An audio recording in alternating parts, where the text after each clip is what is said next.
Okay, good. This is...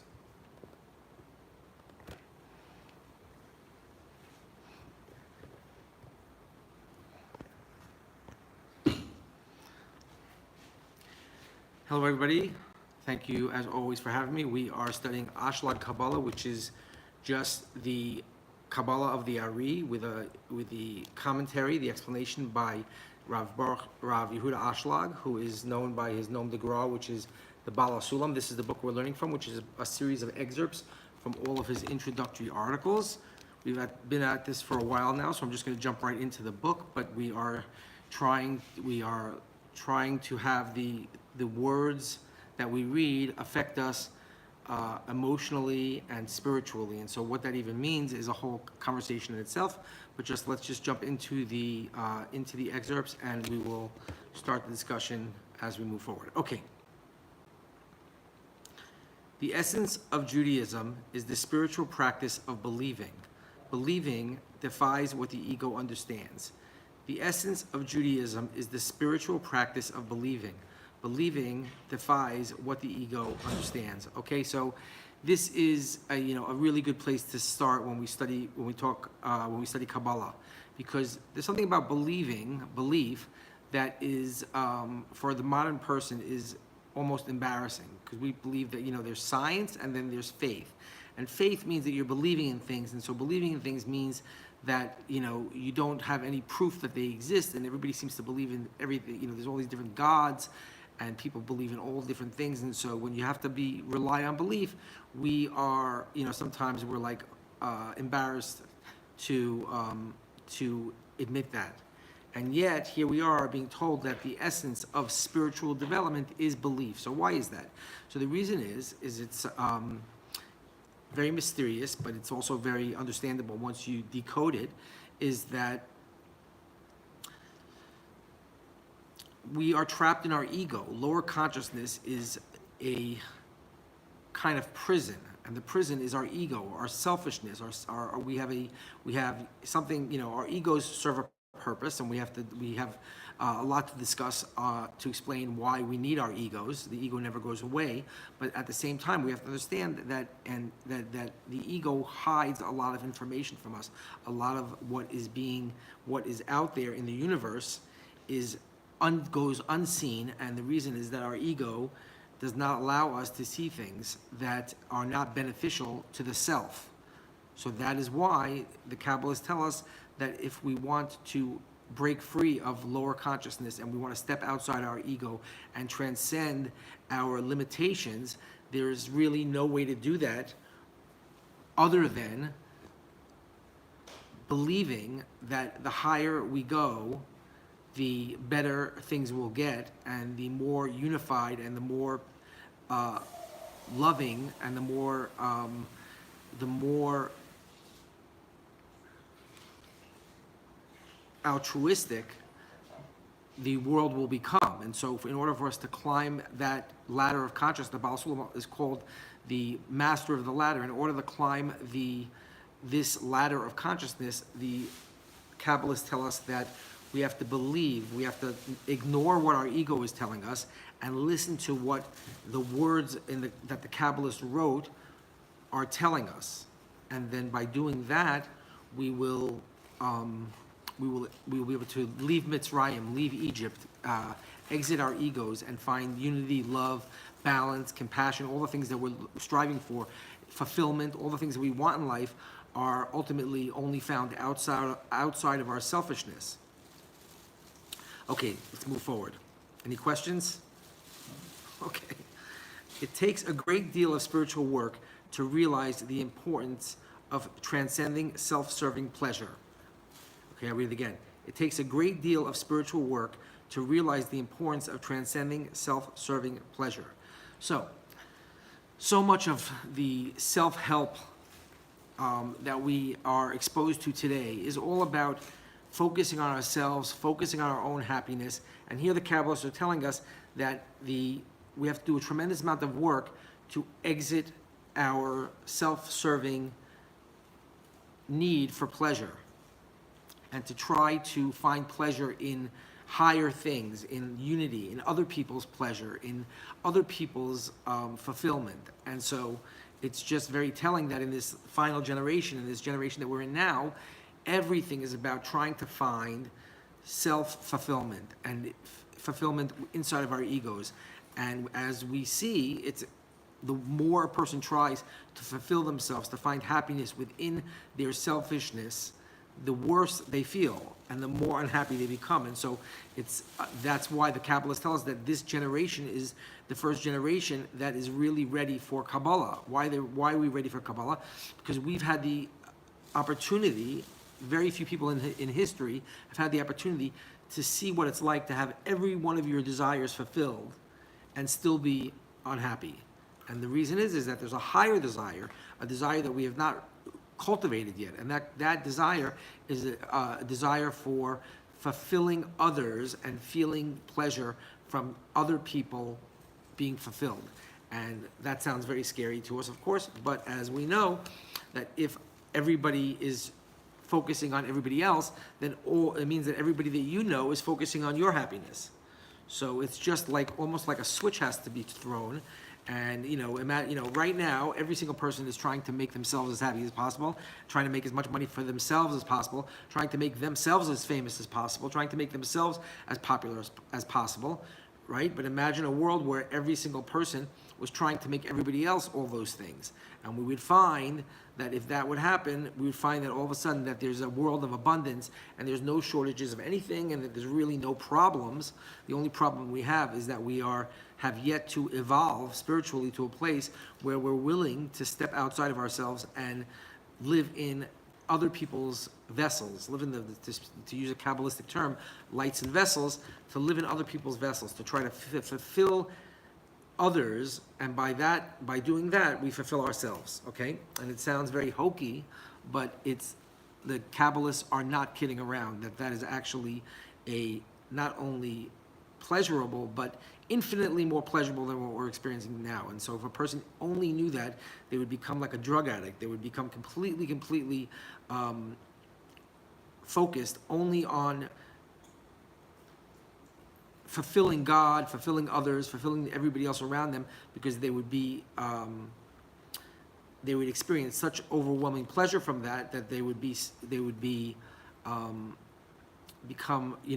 their free will and would just be attached to that. That's why God made the world as 6,000 years of development, where this pleasure, this highest pleasure, is hidden from us, so that we can do the work of slowly but surely, step by step, learning ourselves and doing the actual work ourselves of transcending our ego, stepping outside of ourselves. And by that, we are able to not only receive all the pleasure that God wants to give us, but we're also able to do the work and become partners in creation. That's why God made the world the way it is. Okay, let's move forward. You're not suggesting that you only work for other people. Is there no room for self-advancement? So the students here, one of our star students here, is asking if the Kabbalists are saying that there's no room at all, absolutely no rule to work for yourself. And so the answer is mysterious, and the answer is that there's really no difference between those two things, because really everybody is part of you, and you are part of everybody else. It's just that in our lowest consciousness, we say in Kabbalah, the shattering of the vessels. So what do we mean when the vessels shattered? We mean that there was one vessel, one unified vessel, where everything that was pleasurable went into this vessel, and this vessel was made up of all of us, and then there was a shattering. This vessel broke, and it fell into pieces, and now each one of us feels that we're a little piece.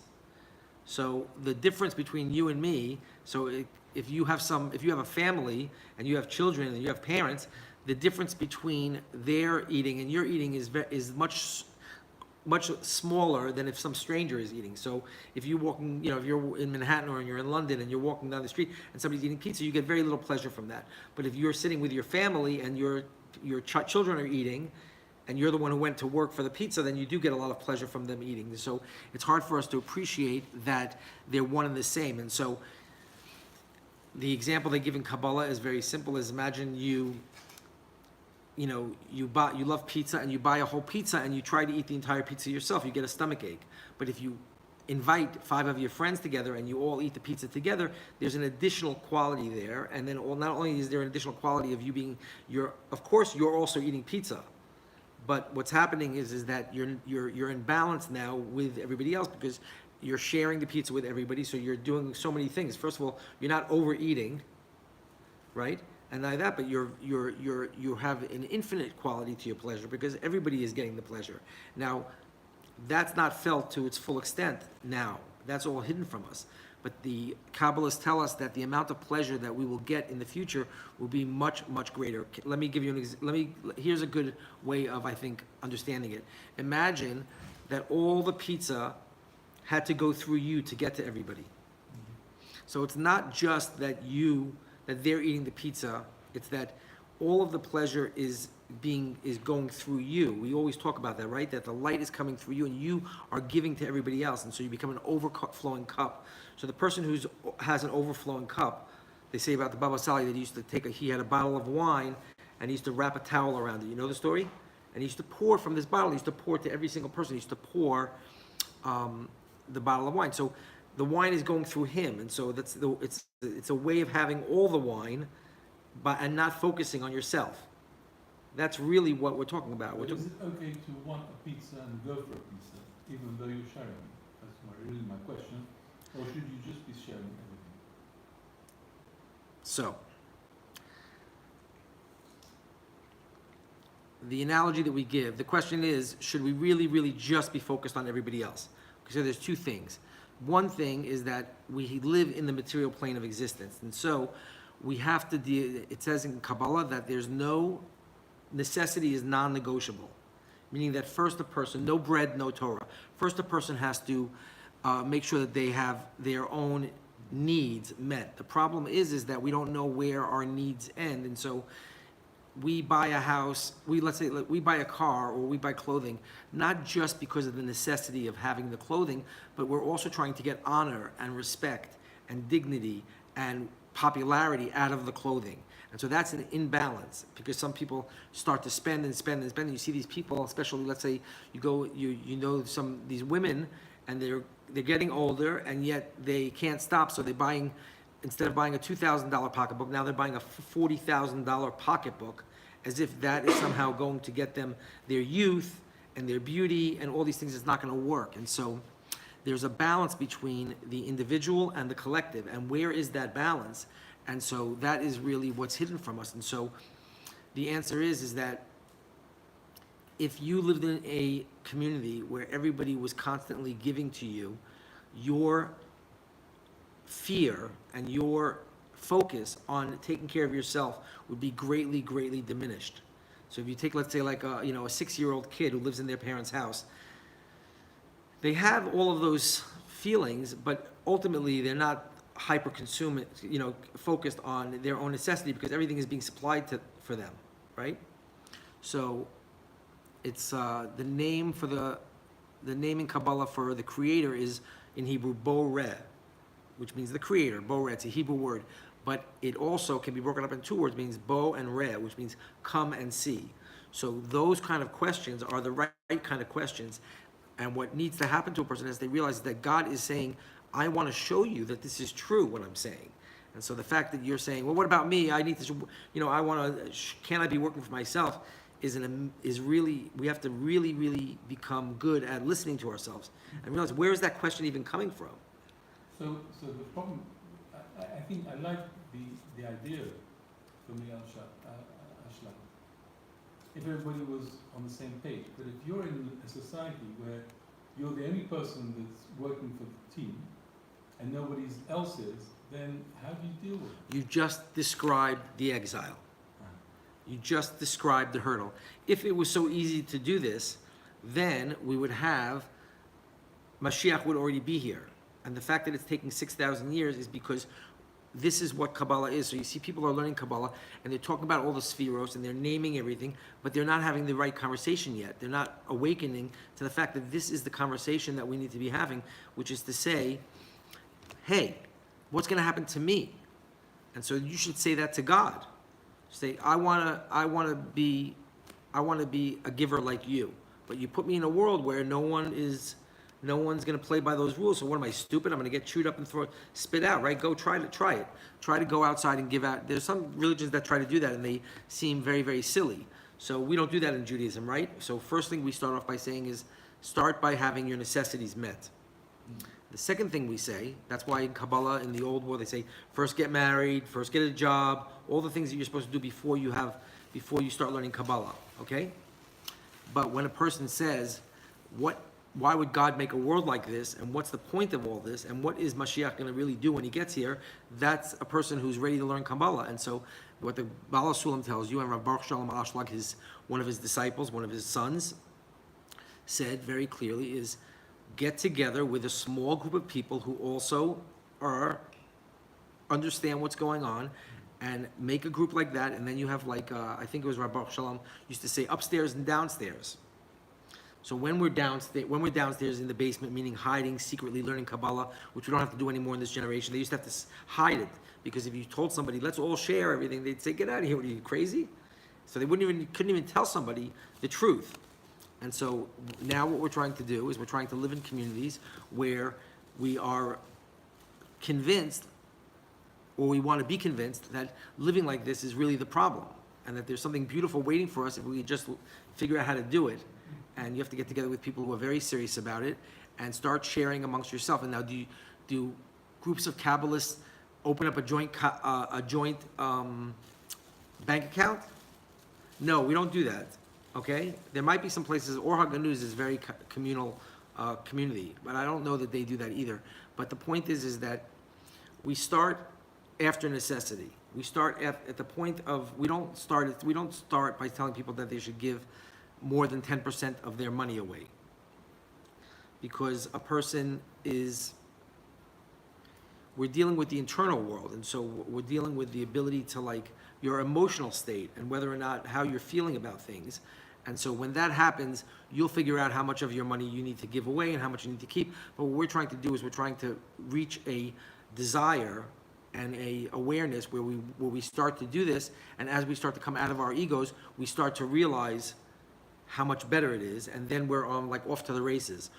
If you would have 3 or 4 steps, aliyahs inside of yourself, and you would to have access to one of your higher souls that you never had before, no one would have to tell you anything anymore. You would be off to trying to get more of that, because the same way that we all run after money, or we all run after respect, no one needs to tell you about that, right? Nobody needs to tell you that. And so once we need to prime the pump, and once we prime the pump and we start to see what this is, that we see that there's a ladder, and then when we see what happens when we climb this ladder, and we see how it feels and how great it is, then these answers become revealed to us internally, and the answers are self-evident, right? Nobody needs to tell you that it's good if people like you. Why do I have to explain that to you? You know that, right? And you feel it, and so it's self-evident. Okay. This is a conversation that never ends, by the way. The conversation we're having right now, we just have to continue having it and discussing it until we convince ourselves that this is something that we want attainment. We want to attain these qualities, as opposed to just living for a future redemption. And we live in a religious community, and yet you see that many, many people have not taken this step forward yet. They're living in a state of exile, and they're hoping for the future, but they're not they don't see that there's a tunnel inside of themselves, a ladder of consciousness, that they can start to do the work themselves and actually experience these things. And so that's what we're trying to do by learning Kabbalah openly. Okay, let's move on. You let me know when it's time to move to the next class? Okay. From this moment on, I am going to begin to work in a deep and focused way to love and do for others. When we say this to ourselves, the desire to receive begins to revolt. Then we begin to see where the spiritual work is and the need for emunah in God's greatness. Let me read it again. That's from Hakdama L'Chachma Ha'emes, the introductory article of the Wisdom of Truth. I always thought it was very funny that Kabbalah is called the Wisdom of Truth. I say, well, what's the rest of the Torah? What are you telling me, lies? And so the answer is that, yeah, that's the way the Torah is. If you don't like the answer you're getting, then you get a better answer. But if you are happy with the answer you're getting, then people leave you alone. You speak English? Okay, good. Is that your father, the guy who comes here? Yeah, Shlomo. Yeah, you look like him. Yeah. Yeah, that's your father? Amazing. He's a great guy. Okay, amazing. Very good. What's your name? Benjamin? Amazing. Okay. Let me read this again. From the moment on, I am going to begin to work in a deep and focused way to love and do for others. When we say this to ourselves, the desire to receive begins to revolt. Then we begin to see where the spiritual work is and the need for emunah in God's greatness. Okay? So in the Torah, I can't look all over the way there because I'm going to have the cameras. If you want to sit close, you can sit here. I can talk to you straight. Thank you so much. Okay, it's good. So in the Torah, there's a story. We have a story about Moshe Rabbeinu, and Moshe Rabbeinu is going to Paro. And when he goes to Paro, he says to the Pharaoh in Egypt, he says, let my people go. And then Paro's response is to be even worse to his slaves, to the Jewish people. So he was giving them it was a very rough situation over there. But then when Moses came to Pharaoh and said, I want my people we want to leave you, we want to leave Egypt, then he started to become very nasty and very mean and give them double work, triple work, right? So then the Bnei Israel, the children of Israel, they came to Moshe and they got angry at him. And they said, what did you go to Pharaoh, and tell him, what did you start up with Pharaoh for? Now that you started up with him, now he's really upset with us. And now he's treating us really much worse. It was bad before, but now it's even worse because you went to Pharaoh and you said that you want freedom. So this is what the Baal Shul is telling us here. He's telling us that when you start up with the ego, and you tell your ego, I don't want to do anything for any reward for you, for the ego. Paro is the ego, right? We know the hidden meaning of Paro in Egypt is the ego. You can read the whole story, and every time you see the word Paro, just say ego. And every time you see the word Moshe, just translate it as the desire to transcend my ego. The desire for love, unity, and transcendence, right? Communion with God. Read that instead, and you read the story, you'll realize all of a sudden that this is the same thing that we're learning in Kabbalah, but they just don't tell people because they don't want people to be upset if they're not ready for this, to hear this message. So when we start up with our egos and we say, I'm doing this for no good reason, no good reason for you, no selfish reason. There's no selfish reward in this. So the Baal Shem was telling you, do that. Say that to yourself, and then you will see how much you need God. You will see, so it says in the Talmud, the reward for lifting reward for lifting 5 pounds is 10 pounds, meaning that if you're good in five measures of being good, 5 points, the way that God is going to reward you in that, and that you're willing to see that you're not a good person, is by showing you that you're doubly not a good person. So think about that, the opposite of what we understand as well. So you're going to come and you're going to say, you know what, I realized I was a little bit selfish. Oh, you're admitting that you're a little bit selfish? Let me show you how selfish you are. And so if the Baal Shem is telling you, people want to learn Kabbalah, everybody's like, Kabbalah, and they want to learn, but they don't really want to learn Kabbalah. They want to feel that they're doing something secret, and they want to feel that they're doing something important. But here the Baal Shem is telling you, try to do something for no good reason other than you're just trying to help somebody else. No one is going to find out about it. No one's going to think you're a good person. No one's going to give you a reward. God's not going to give you a reward in heaven. Nothing's going to happen. Nothing's going to happen. The only thing that's going to happen is that some guy he's unpopular, nobody talks to him, he doesn't smell good, he sits by himself in the synagogue, and if he's not even a nice person and nobody likes him, and you're going to be friendly to him for no reason when nobody's around, and you're just going to make him happy for no reason. Try to do that, and then when you do that, God's going to show you, yeah, okay, this is what I want you to do. And step by step by step, God will take away your selfishness, and in its place, you'll feel unity, love, compassion, community, eternity, all the things that we want from everything. Everybody goes surfing and mountain climbing because they want to feel that little bit of 5 minutes of feeling that they're like alive, or that they're part of the entire nature, right? That feeling is in what Kabbalah is offering you, what the Torah and Mitzvahs is offering you. That feeling of transcendence, that feeling of unity, that feeling of being safe, that no one's going to take anything away from you and you have everything. Esav came to Yaakov, the two brothers, right? One of them was the ego and the other one was the transcendent, right?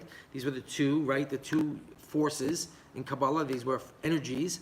And Esav said, I have so much. He was big shouting off. And Yaakov Avinu answered to him, he goes, I have everything. So if you have, some people have, they're eating a tuna fish sandwich and they feel completely fulfilled and connected to the universe and happy. And somebody has like $400 sushi and they feel miserable, they feel lonely, they feel upset, right? So that's Esav and that's Yaakov. So we have to, that's what the Torah is our ability and the beauty. There's magic trick on top of magic trick on top of magic trick in the Torah. So one of the tricks is that Esav and Yaakov, they don't go away. Both of them stay there. Both of them become. We have Marsa Machpelah is the cave of the patriarchs. Is a double. It went off. Yeah. Is a double-sided cave. Hold on, people. It's a double-level cave. So what's the secret of the double-level cave? Is that God wants to give us the physical world, our material world, our egoistic natures, our name, your own personal existence, and the transcendent on top of it. We get both. That's why in Judaism, we're not trying to destroy the ego. We're trying to get the ego to work for the transcendent, right? Two forces, one on top of the other. You okay? So we're not trying to destroy Esav. What we're trying to do is we're trying to harness our physical worlds for our spiritual worlds and put them both together, working in unison. The finite and the infinite together, right? You can think of it as 0 and 1, Teferet and Keter. One is on, one is off, one is on, you look at one and you look at the other, right? So we have both of these qualities at the same time. And so it's a very beautiful thing. And so the only thing that we have to do is believe that there's a reason to do this. Okay, is it time to move to the next class? Yeah. Okay, very good. Okay, we're going to move to another class now. So,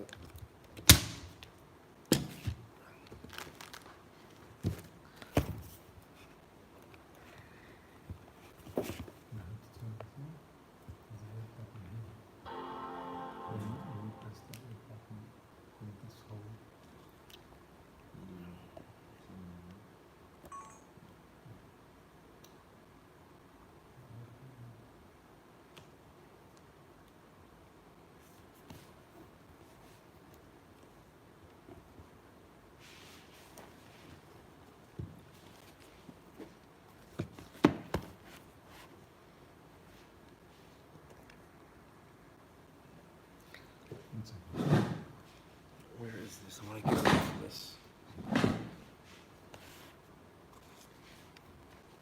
Somebody wants coffee? Okay, thanks. Want coffee? You ready? Okay, thank you. Am I ready? I'm trying to get away from this sun. But is it? You can move to the left.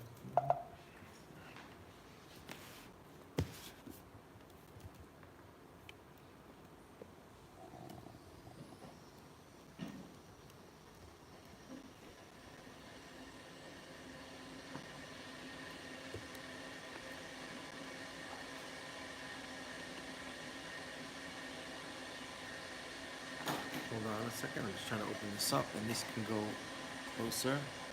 It's not level. I can fix that, but it's a little annoying. Can I see the frame or no? I want to make sure. Okay. So should I start? Yeah. Okay. Wait till The thing goes up? And no, it's okay. And the air conditioner is also off, right? So it's on? The other one, right? Because they're so noisy. Okay.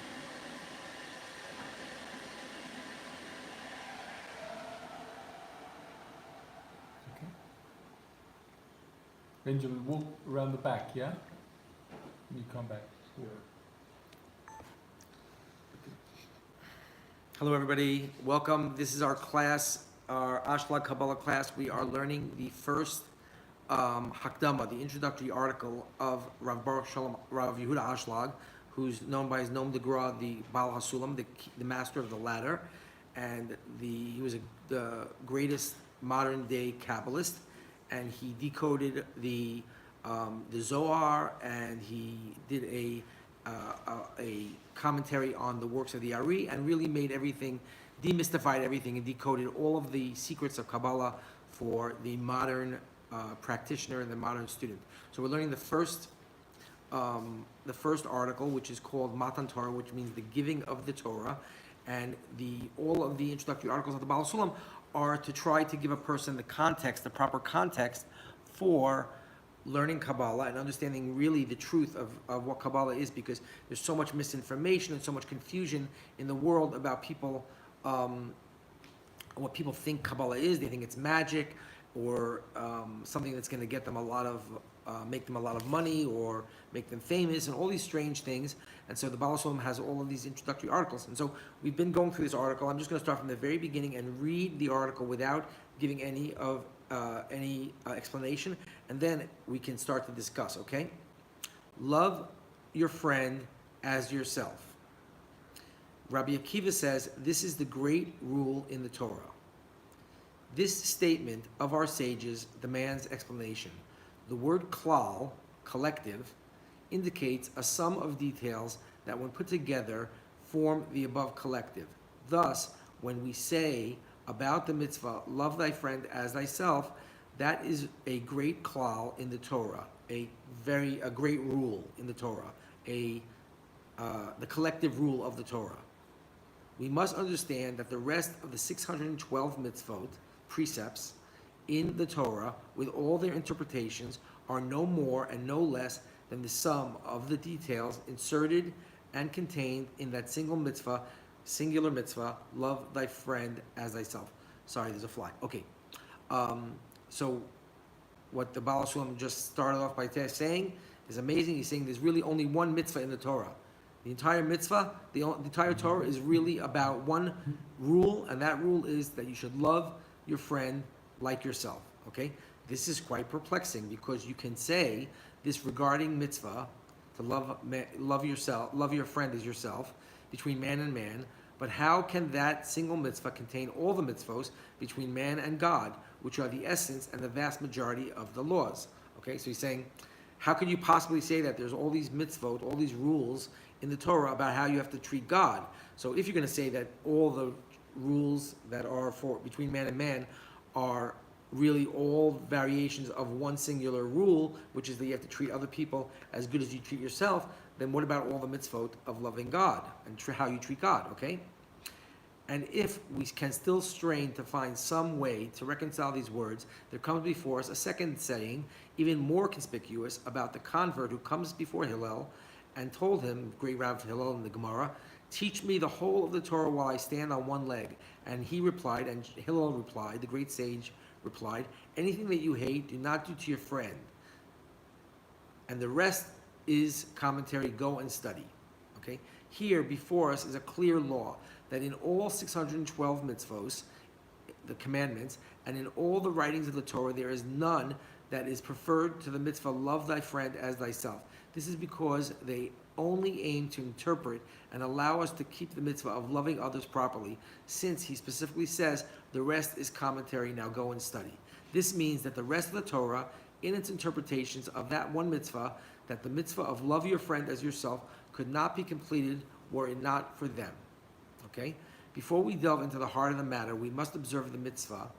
We must observe that mitzvah, since we were commanded, love thy friend as thyself. The word thyself tells us, love your friend to the same extent that you love yourself, not one bit less. In other words, you must constantly and vigilantly satisfy the needs of every person in the Israeli nation, no less than you are always vigilant to satisfy your own needs, okay?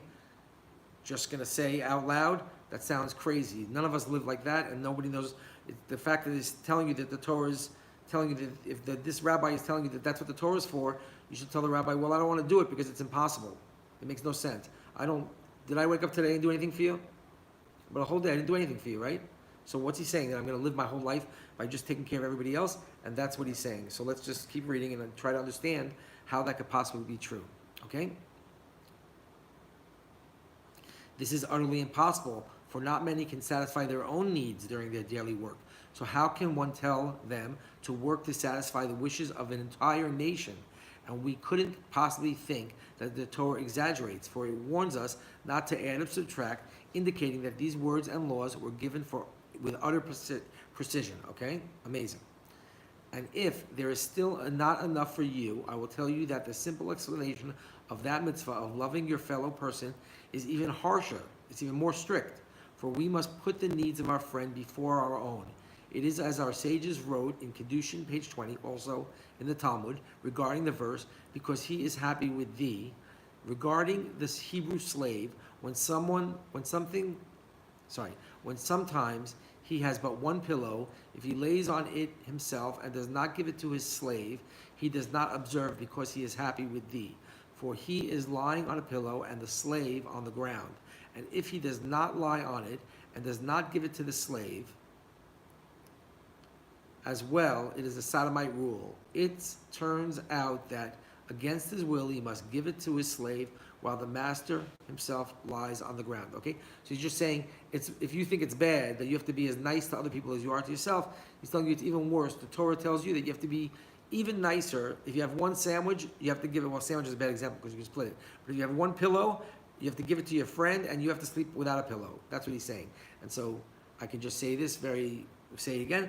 We don't live like that. So what's this rabbi talking about? Why is he telling us that this is the Torah? Okay?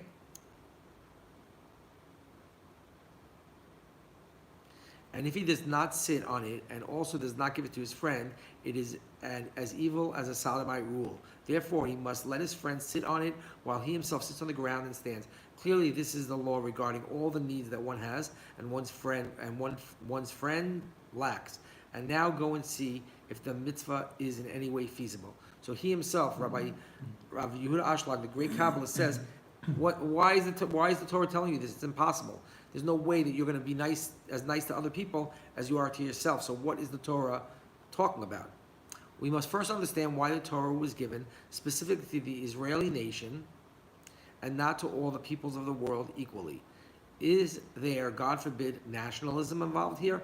Of course, only an insane person would think that. So he's saying, do you think we're talking about that the Jewish people are better than everybody else and that the Jewish nation is somehow special? He's saying, no, that's not what we're talking about. That's what they tell you all the time. That's not what we're talking about here, okay? We're talking about something internal. Of course, only an insane person would think that. In fact, our sages have examined this question, and this is what they meant by their words. God gave it to every nation and tongue, and they did not accept it. Okay? But what they find bewildering is why then were we called the chosen people, as it is written, the Lord thy God has chosen thee, since there was no other nation that wanted it. Moreover, there is a fundamental question in the matter. Can't it be that the Creator came with his law in his hands to negotiate with those savage people? Such a thing has never been heard of and is completely unacceptable. Okay? So the rabbi is asking a question. He's saying, if you want to understand the first question that we asked, is that how could the Torah tell you that you're going to be nicer to everybody else than yourself? He says, first we have to ask another question. The other question we're going to have to ask is, why does it say that the Torah was given to the Jewish people and not to the other people? Okay? So he said just now, usually he doesn't answer the question until after, but this question is so dangerous, is my opinion, that he's told you the answer right away. He answered his own question. He said, of course, only an insane person would think that. Is there, God forbid, nationalism involved here? Of course, only an insane person would think that. So he's saying, if you think that what the Torah is saying when it says that God gave the Torah only to the Jewish people, if you think that's what it means, you're crazy. So it's like the Rav Ashlag is breaking the Torah. He's telling you all these things that you never heard before, and it's everything you were told, he's telling you it's not true anymore. Okay, so he's telling you we have to learn, we have to understand what's really going on here, okay? These are secrets. Okay? But when we fully understand the essence of the Torah and mitzvos that were given to us and their desired purpose, to the extent our sages have instructed us, which is for the purpose of the great creation that is set before our eyes, then we shall understand everything. For the first concept is that there is no act without a purpose, and there is no exception from this rule except for the lowest of the human species or infants. Therefore, it is certain that the Creator, whose exaltedness is beyond conception, would not act, be it a great or small act, without a purpose. So he's saying, relax. I'm going to explain to you the truth of what's going on here, and you should know that everything is done exactly, perfectly, why everything was done. So why is it that we are the Jewish people, and the Torah was given to us, and now we're trying to live in Israel, and all these things that we get these very simple baby answers to. He's going to explain to you that everything is very, very exact, and it's for a purpose, okay? And he's going to explain to you what the purpose is, and he's going to explain to you exactly how everything works, okay? Our sages tell us about that the world has not been created but for the purpose of keeping Torah and mitzvos, meaning, as our sages have explained, that the aim of the Creator from the time he created his creation is to reveal his godliness to others. This is because the revelation of his godliness reaches the creatures as pleasant bounty that is ever growing until it reaches the desired measure. So he said, okay, you want to understand what's going on here? First you have to understand why we have a world to begin with. Why is there a world? Why did God create the world? Do you think the world looks nice? There's wars and there's sickness, disease, and everybody's unhappy all the time. So why would God create the world? And so here he's telling you is that you want to understand what's going on here and why the Torah is telling you this. First you need to understand something. God created the world in order to give everybody pleasant bounty that is ever growing. Pleasant bounty that is ever growing. The reason why all these things are being said and all the rules of the Torah said God created the world only for Torah and mitzvos. What is Torah and mitzvos? Torah and mitzvos is a method for achieving something. What is it a method for achieving? For achieving God's purpose. What is God's purpose? To give pleasant bounty that is ever growing. So everything that's happening now and everything that we're learning is for one reason. And that reason is because God wants to give boundless pleasure to us. And that's why he created the Torah and mitzvos, and that's why he gave the Torah, and that's what's going on here, and we have to understand how that is, because the way we do it doesn't really seem like that. It seems very much like, I don't know, something, I guess we're trying to be nice, but it doesn't seem like that's what's happening, so that's why we're learning the secrets of the Torah, okay? And by that, the lowly rise with true recognition and become a chariot for him, and to cleave unto him until they reach their final completion. Neither has the eye seen a God before besides thee. And because of the greatness of the glory of that perfection, the Torah and the prophecy too refrain from uttering even a single word of exaggeration here. As our sages said, all the prophets made their prophecies only for the day of the Messiah, but for the next world neither has the eye seen or God beside thee.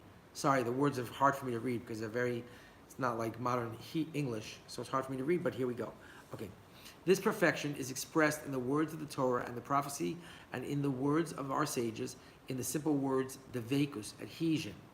Okay? So he said that there's something called adhesion, devekut, which we say all the time, and we want to have adhesion with the Creator, and that is, when that happens, then we will see that all the pleasure that God wanted to give to the world is going to be expressed fully, and we'll see, oh, that's why God created the world. We're going to see all of the purpose of creation when we achieve this state of consciousness that's called adhesion, connection with the Creator. And so I'm just going to stop and just digress here for a second because we said it many times, but I'll give you a little bit of explanation of what the Dvekus means.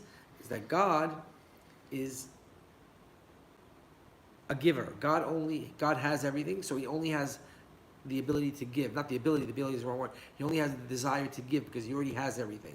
So God is giving, and so the problem with creation is that we are taking everything, and so we're takers, we're selfish.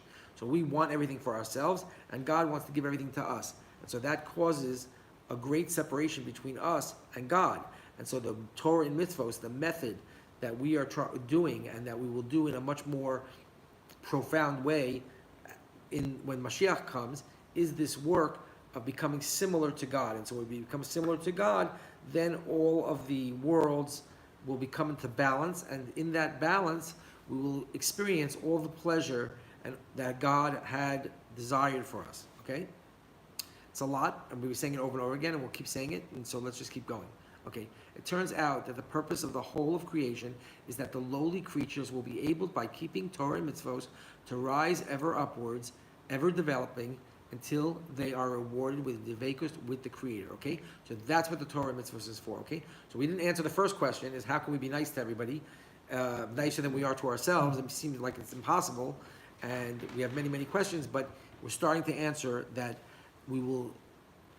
When that we have an answer. The answer is, what is the purpose of doing Torah and mitzvos? The answer is that to achieve devekut, adhesion with the Creator, which means similarity of form, meaning that we become like the Creator in that the God desires to give to everybody else, and we are going to, when we evolve our consciousness, we're going to reach a state where all we want to do is make everybody else happy, and that's what the Torah is for. Okay, let's keep going.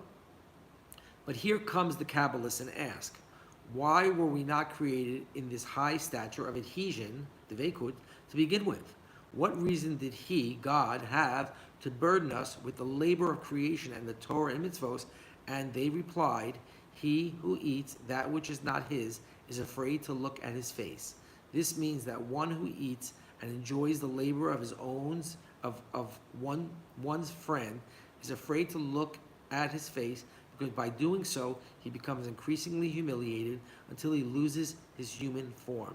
And because that which extends from his wholeness cannot be deficient, he gave us room to earn our exaltedness by ourselves through the work of Torah and mitzvot. Okay, amazing. He just answered a question, okay? Said, okay, you just told me that the real reason for the Torah is that it's going to be to teach us to be nicer to everybody than we are to ourselves, to be givers. And we said, that seems like it's impossible. And he said, okay, but keep going, keep explaining it to me. And so then we said, then the Kabbalah said, Rav Yehuda Ashlag said, before I answer the question, I have to tell you why is it that the Torah was given to the Jews and not to everybody else? And I don't want you probably think that it's because the Jews are special and the Jews are like, a special people and we are better than everybody else. And he goes, that's not, only an insane person would think that. And he hasn't answered that question yet. But that's a question that he asked. And now he just answered a question, which he said, what is the Torah for? The Torah is for achieving devekut, adhesion, similarity of form with the Creator. And so he asked the question and he immediately answered. He goes, wait a minute.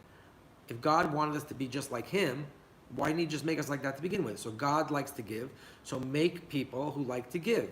Okay? So he said the problem with that would be it's called bread of shame in Kabbalah. It would mean that if God made us like that and we got all the pleasure right away and we got everything without working for it and we were just fantastic, great, because God made us that way, then we would feel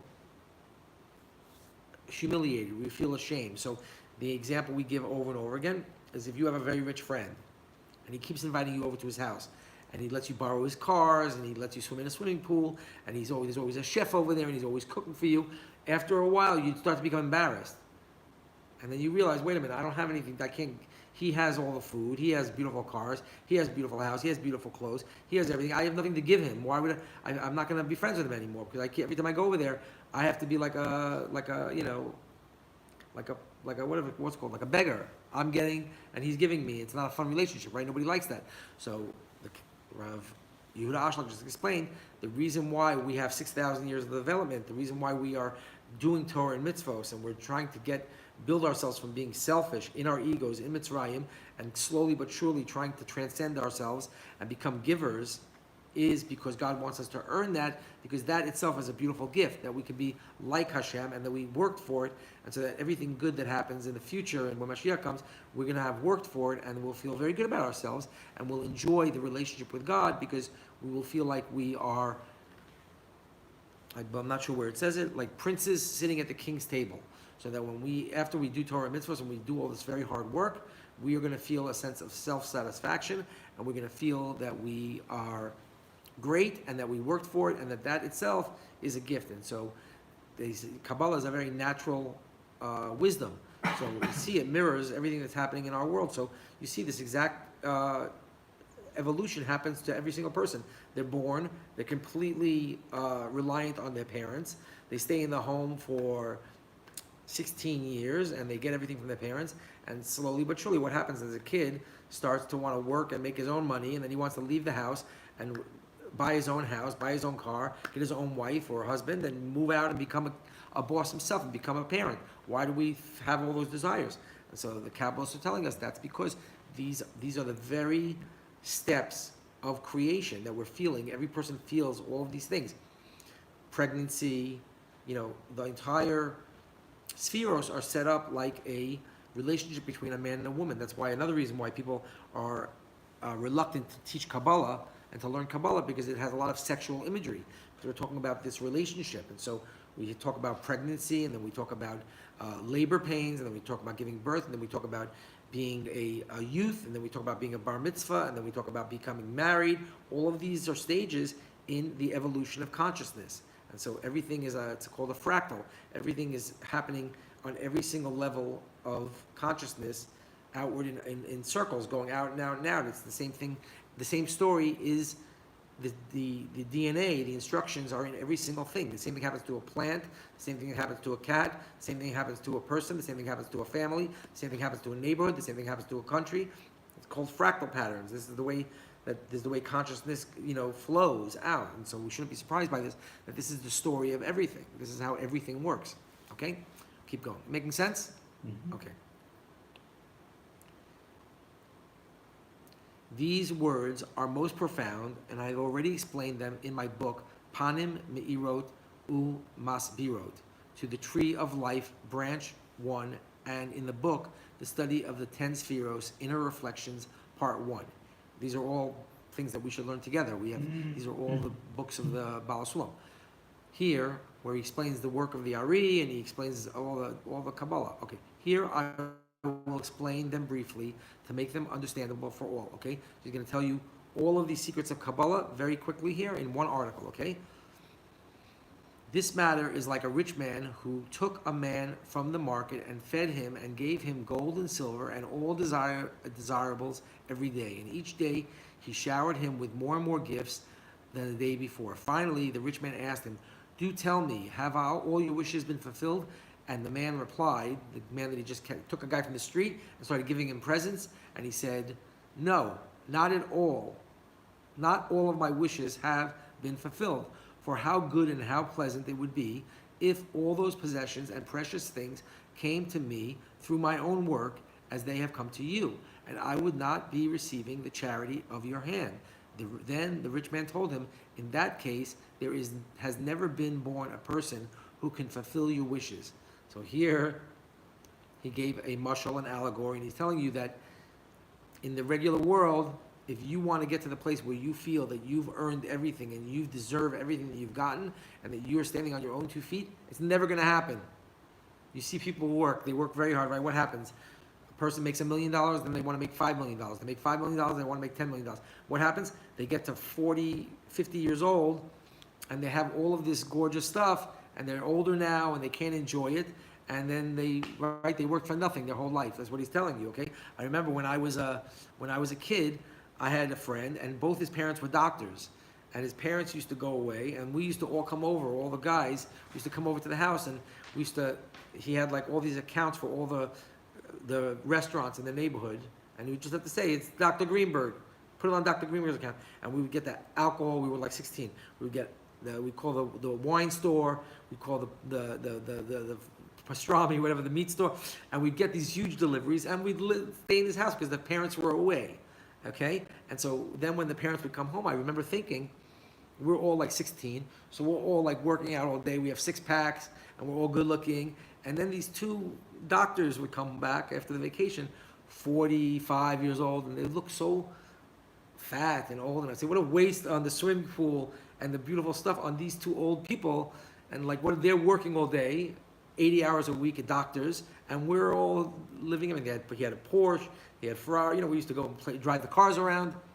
Anyway, that's the way. So he's telling you, if you want to try to work and get to your place where you feel like you've got everything and you've made everything yourself and you deserve everything and you want to feel that pleasure, he goes, good luck. So he's telling you, it's not going to happen. Okay?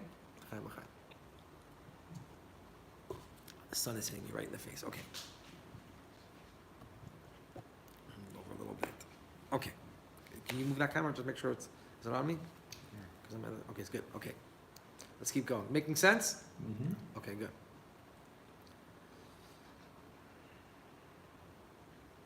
It is a natural thing since, on the one hand, he experiences greater and greater pleasure the more he showers presents upon him, but on the other hand, it is hard for him to tolerate the shame for the excessive goodness that the rich bestows upon him. This is because there is a natural law that the receiver feels shame and impatience upon receiving gifts from the giver out of compassion and pity. So he's telling you that God is the ultimate giver, and everything that you get from God in life is never going to feel as good as you want it to feel. You're going to get something and you're going to, I worked in Hollywood, so I was a working director, so I was in some movies and so on. I was like, it's like you're chasing it and you can't grab it. That's what it feels like. They describe it as like, you go to the beach and you pick up a handful of sand. How old are you? 32. 32? Okay, soon you're going to start to feel these things. So I hope you don't feel it, but still, you feel like you're chasing, and you never get what you want, and so there's something missing. So this is exactly what Torah is for. It's saying there's a missing ingredient in this thing, and when we figure it out and we do the Torah and mitzvahs the right way, we're going to get that one thing that is going to make everything else work. And this is what he's explaining. Okay, the secrets of the Torah. Okay. From here extends a second law, that never will anyone be able to satisfy the needs of his friend to the fullest, because ultimately he will not be able to give him the nature and the form of self-possession, as only it is the desired perfection. Only with it is the desired perfection attained. So he said exactly what I just said. I read it many times, so I'm giving away the secret. So he said, there's something missing in life, and that's when, if you want to try to fix this problem, you have to do something special. And that's what Torah mitzvahs is for, okay? But this relates only to the creatures, whereas regarding the Creator, it is completely impossible and unacceptable. And this is the reason He has prepared for us the toil and the labor of Torah and mitzvahs, to produce our exaltedness by ourselves, because then the delight and pleasure that comes to us from Him, meaning everything that is included in adhesion with Him, will all be our own possession, that has come to us through our own efforts. Then we will feel ourselves as the owners, without which there cannot be a sensation of wholeness. Okay? So he's saying there's something missing. We have all the ingredients to try to do something in this world, but there's one ingredient that is missing. And without that ingredient, we're never going to get, and we all know that, we all feel that. And so that's exactly the Baal Shem is telling us, that surprise, surprise, you were right. You can't win. You can't find completion in this world without Torah and mitzvahs, okay? Indeed, we need to examine the heart and the source of this natural law, and who it was that fathered the flaw of shame and impatience that we feel upon receiving charity from others. It is understood from a law that is known to scientists that each branch bears the same natural nature as its root, and that the branch also desires, seeks, and craves, and benefits from all the conducts of the root. Conversely, all the conducts that are not in the root, its branch removes itself from them, cannot tolerate them, and is harmed by them. This law exists between each root and its branch, and cannot be breached. Okay, it's very complicated language, but let me try to just say it in plain old English. He said something very amazing. The Baal Shem just said something amazing. When a person awakens to this truth, when a person says, wait a minute, this world makes no sense. There's no way to be happy in this world. I keep chasing and chasing and chasing everything, and I end up with nothing. When a person realizes that, then they ask a very, very important question. This is the first time that a person needs God. That's what he's telling you, that everybody else is doing everything all day. If a person is religious, and they're so happy with themselves, and they're happy that they're going to marry a beautiful girl, and they're happy that they're going to become a big Talmud Chacham, and they're happy that they're going to be popular, and they're happy that they're going to be, right, all these things. They're happy that they're going to get major rewards in heaven when they die. That person has no need for God. That person doesn't really experience God. Here, he's saying, wait a minute. Somebody made the world like this, and there's something missing, and I have to get this one missing thing. That is the way that a person discovers God. That's the way the person starts. When that person has that feeling, that person says, wait a minute, Why do I feel like I can't get things for free? Because God doesn't want to get things for free. God doesn't need to get things for free. God doesn't get anything from anybody. So the feeling that we have that is uncomfortable was given to us by God so that we can find him. So he said God made the world. We just heard that God wants to give us a bunch of pleasure, and that's why he made Torah and mitzvahs, and that's what we're up to. But he just told us another secret.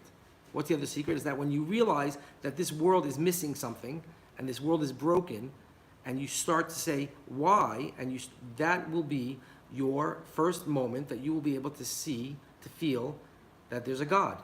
Because you'll say, somebody created the world, and they made me feel embarrassed that I'm getting everything for free and that I don't like it.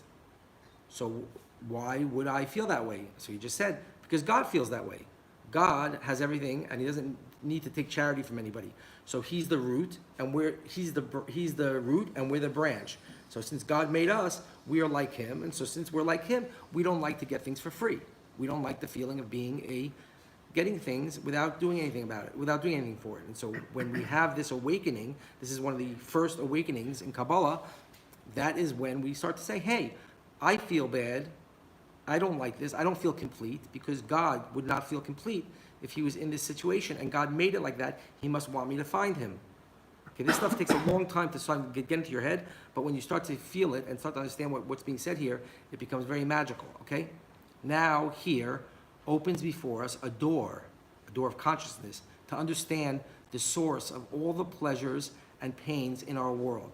Since the Creator is the root of his creations, we feel all that exists in him and extends to us directly from him as pleasant and delightful, because our nature is close to our root, and everything that is not in him does not extend to us directly from him, but contradicts creation itself, will be against our natures and difficult for us to tolerate. Thus, we love to rest and hate to move so much that we do not make a single movement if not for the attainment of rest. That is because our root is immobile, but at rest and no motion exists in him whatsoever. Therefore, it is against our nature and loathsome to us. He's just giving an example here that we all want to be on vacation. So he said, well, why do we want to be on vacation? If God, you just told me that God gave us this beautiful gift of having to work for everything. He said, yeah, that's true, but the opposite is also true. The truth is that we feel like we don't want to be working all the time. We want to get what we worked for. So he says, yes, that's also in you. And why is that in you? It's because God has everything. So God has a quality of being at rest. So since God is unchanging, we feel that God is changing, right? But really we're changing, right? Because a mirror world. And so what he's telling us here is that, yeah, we have a feeling that we want to work for what we get, but at the same time, we also have a feeling that we want to just be there already, right? And so we have these two paradoxical qualities. Should we stop here? Okay, let me just read this last sentence, then we'll stop. By the same token, we love wisdom, strength, and wealth, because all those exist in him who is our root. And hence, we hate their opposites, such as foolishness, weakness, and poverty, since they do not exist in our root at all. This makes us feel hateful and loathsome and pains us immeasurably. Okay, end the paragraph. Okay. Made sense? Yeah. Did it? It's the first class that you could, right? Okay. Should I get my card out? Yeah. Started getting hit by the sun.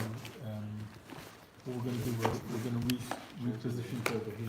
Okay, but you need to the other side? Well, you're going to be right in the sun there, I think. Or, oh no, it's already... That's back to you. Okay, thank you.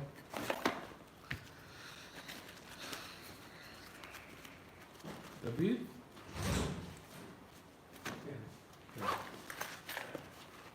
We have the new microphone. Huh? At 5:45. Okay? Hello, Rabbi. How are you doing? Huh? Baruch Hashem. Half an hour.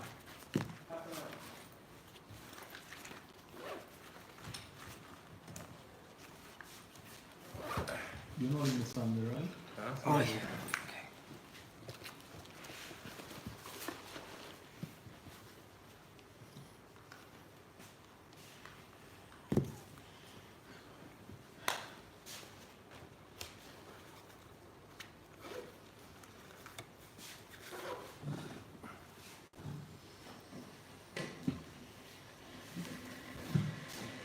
Yeah, Oh, his you are son, his son. yeah. Okay. You know, I'll go here. Huh? No, You doesn't hurt. understand what you already Here? said. Here, it's okay. Still there is. So bring a chair. Bring a chair. and Yeah, put it next I'll go to here. it.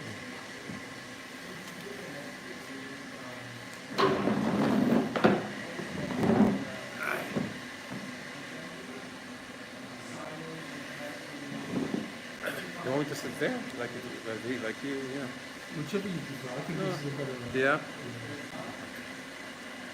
But on the side, I'm on the side, no? Huh? In the picture, I'm on the side. On, the, Oh, on there this we go. one? I'll just wait for that. Yeah, I'm just going. One second.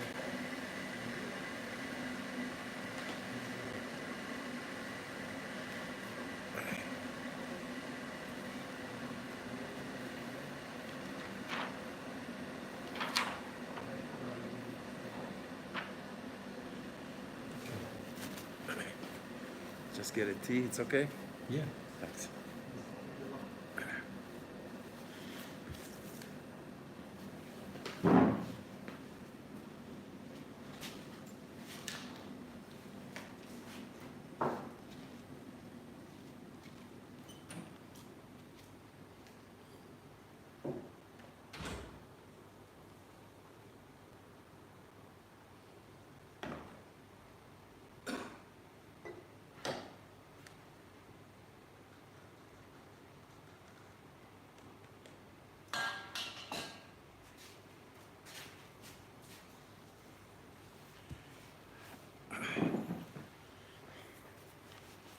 Maybe just one second. Just get together. One second.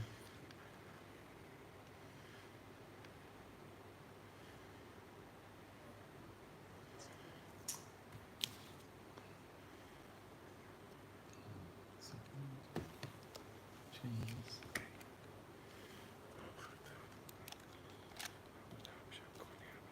Yeah.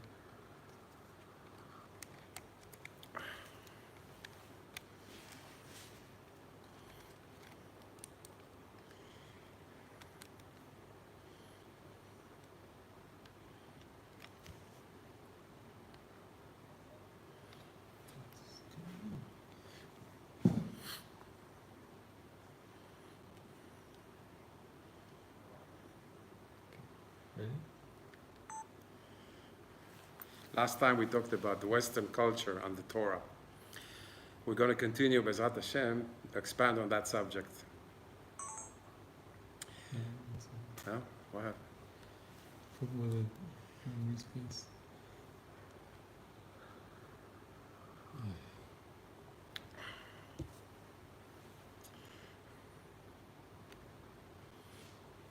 Should tell you on the top left how much you can record before you. Yeah, I just have to delete the old ones.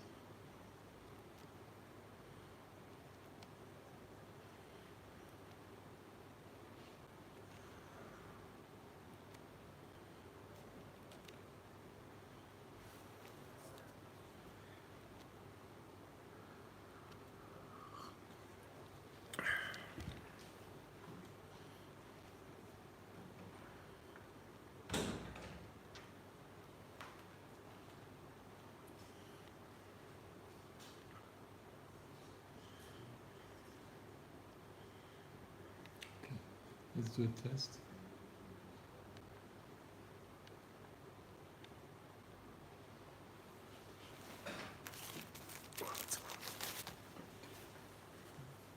Do a test now.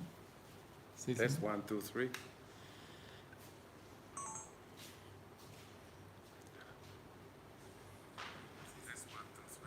Yeah. Alright. You have a brother looks exactly like you, right? Father, Yeah, father. Okay. don't tell him. Yeah. I have a good friend.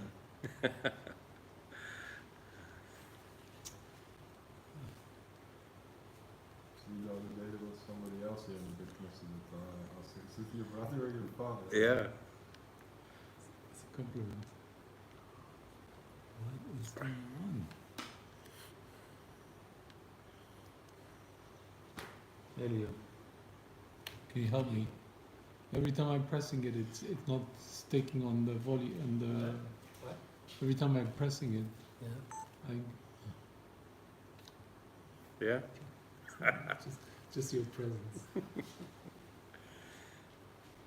Bezrat Hashem. Okay, we'll be continuing talking about the Western culture and the Torah. I think it's a very important subject because we're into a frame in our life of the Western culture, or maybe we're not aware enough of the difference within with that culture and what the Torah is saying. So we'll explain some things, Bezrat Hashem. America is not a new idea at all. America started already with Korach, with Parshat Korach, where he said that everybody is equal.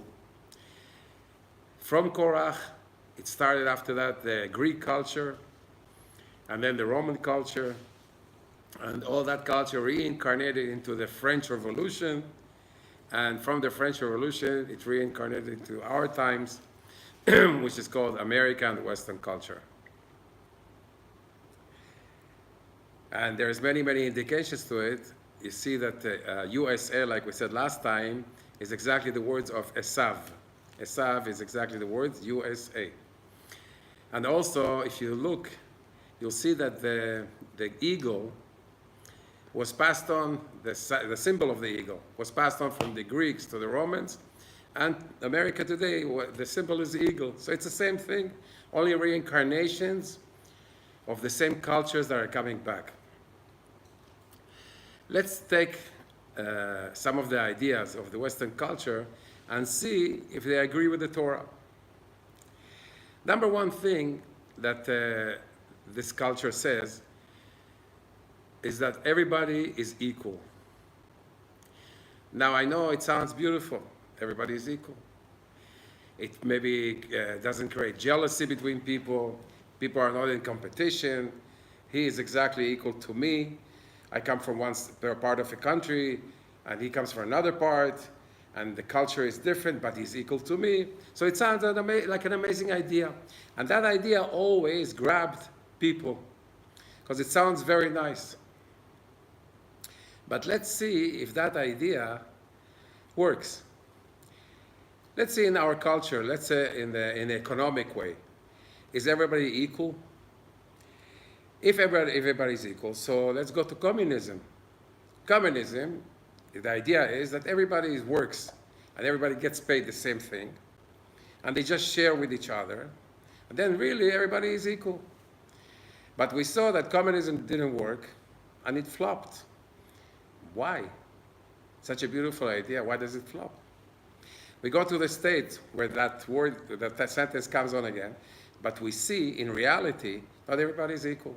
See people, that you have a president of a bank who makes billions, millions of dollars. You see a secretary that makes a couple of $1,000s a month. We see hierarchies,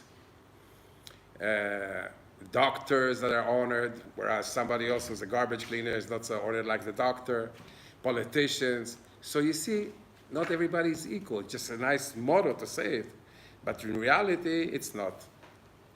Let's see what the Torah says. The Torah says that everybody is equal in one aspect. What? Everybody has the choice equally to choose between good or bad. In that way, everybody is equal. Yeah, that's for sure. But there is supposed to be a hierarchy in the Torah. For example, if we say that everybody is equal, so there's disregard to a person who is wicked and a person who is righteous, one who is choosing all the time to be on the good side and the other one is trying to destroy, are they equal? They're not equal. Of course they're not equal.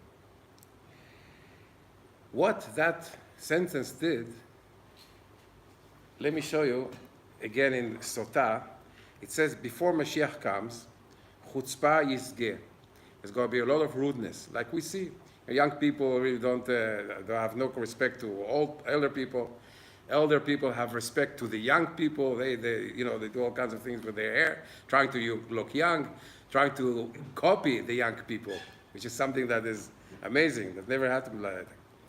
That never happened. It says here, "Na'arim pnei zkenim yalbinu." The new generation is going to shame the old generation. You're primitive. You're not in. You don't know fashion. You're out. Zkenim yamdu mipnei ktanim. Elder people are going to have respect to the new generation. Ben melavel av, son is rude to his father, has no respect for his father. Bat kama bi'ima, daughter has no respect to her mother. Kala bechamota, bride against her mother-in-law. Ben menavel av, badarga, oivei ish anfshe beito. It goes to such a point that the families, the enemies of a person, chas v'shalom, shouldn't happen, but that's what it says here. The enemies of the person are inside this family. And we see it today. We see the amount of divorces that are going on, 70, 80%. If you have a couple that's not divorced, it's like a wonder. You see many, many arguments between the families. The uncle doesn't talk to the daughter doesn't talk to her father. Why is all this happening? Because everybody is equal. What does it mean? It means that my father has the same status as me. There's no difference between me and my father. He can be like a friend. I have nothing to respect him because he's like me. Everybody's equal. Grandmother, maybe even chas v'shalom rabbis, maybe somebody who's very learned. There's no hierarchy anymore spiritually. What happens when there's no hierarchies? Society falls down.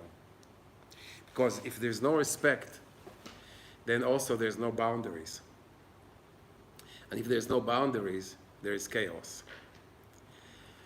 So that's why we go to a point that it says here before Mashiach, that's going to be the problems in our generation. We see it. A person came to this world to correct himself. The only correction he can do is through the Torah. The Torah that was given by Hashem, Yitbarach. Of course, if he listens to the Torah, and he should, and he learns Torah, he corrects himself, and he becomes a better person. Till becomes a learned person, becomes a rabbi. A person like that, I have to respect. He's higher than somebody who's not learning. He's closer to Hashem. If he's closer to Hashem, he's older than me. I have to listen to what he says, because I can learn from him. My father, same thing. He brought me to this world. I have to give him thanks for what he did for me in my life. He's older than me. He can teach me a lot of things. I have to respect him, and so on and so on. And if there is no respect, because everybody is equal, then there's no hierarchy and everything falls down. But Hashem gave us all the same choice. We all have the choice to become better people. And Hashem looks at our efforts. How much effort do we put in order to be better people? And not everybody is equal. There's people that come from a very low place, like Asiya. There's 4 worlds: Asiya, Yetzirah, Bria, Yetzirah. There's people that come from the first level, that they're still working to overcome their bodily desires. They have a very hard time with that. Eating and, money, and all the time just looking at their body desires.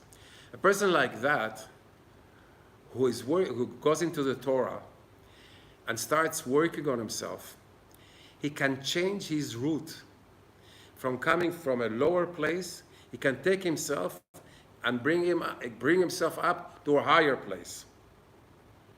Completely change himself. He can hire himself up. He can be from a crook, Chas v'Shalom, who was wicked completely. He can be a rabbi who is very, very righteous person. And we have examples like that with Resh Lakish in the Gemara. The Gemara has a lot of examples like that. Because the Torah is the only place where a person can become better and change from a lower place to a higher place. Sefer HaGilgulim, the book of reincarnation that was written by Marhu, says that the person can take himself up from a low place to a high place. How does HaKadosh Baruch Hu judge us? According to our efforts. It's not like in university where a person is very smart and it's easy for him to get 9, a grade of 9. In the real world, HaKadosh Baruch Hu looks at each person's efforts. How much effort are you putting to become closer to me? How much effort are you putting in learning Torah? The harder it is, the more credit the person gets. So if a person comes from a lower place and he overcomes a lot of things that he has to overcome, bodily desires and all that, and starts learning Torah, starts to behave in the way to the Torah that Hashem wants him to behave, goes up and up and up, he can get much higher upstairs in the Olam Haba, in the next world. He can be in a very, very high place where a person who is very, very holy, who came to this world, he reincarnated himself and he became very holy here.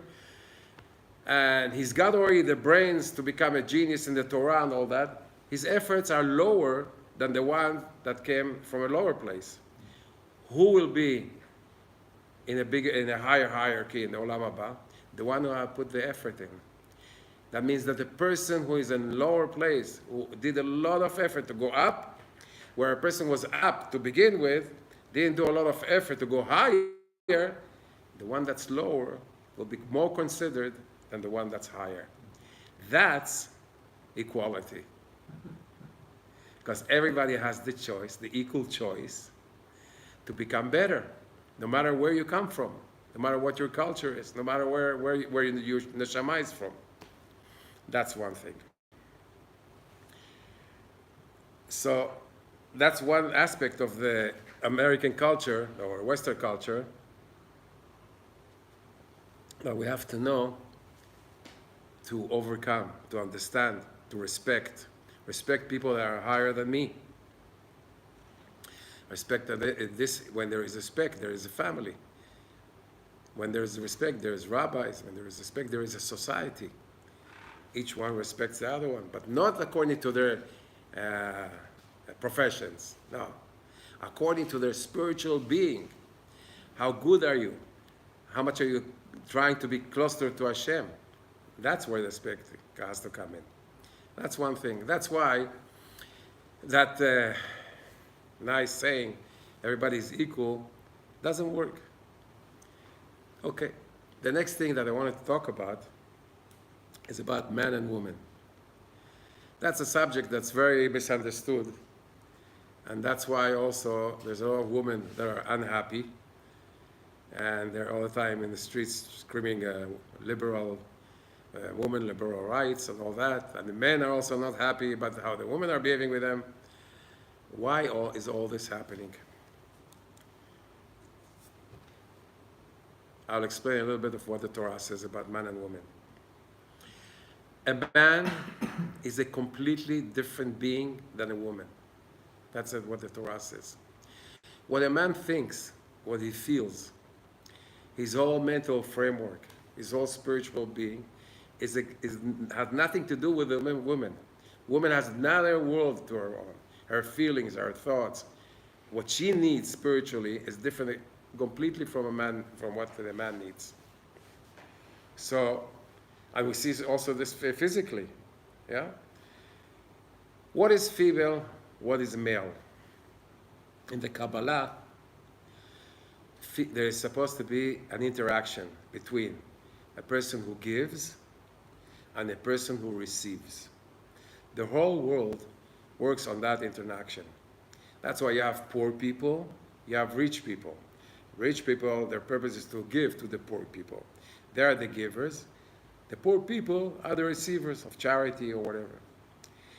In electricity, there's a proton and electron. There's always a force that's receiving, a force that's giving. The force that's giving is the male. The force that's receiving is the female. That, if you look in nature, you see in the world, that's the way it is all over the place. In spiritual ways, in physical ways, wherever you look, there's always the giver and the receiver. The sun, which is the male in the Kabbalah, gives to the moon. So she's the receiver. That's why the sun is always compared to the male, and the moon is always compared to the female. And that's the way Hashem created the world. If we try to go against these rules, what Hashem created, then confusion and chaos comes in. And I'll explain. For example, what does a woman need from a man? I asked this to a lot of people. They have no answer.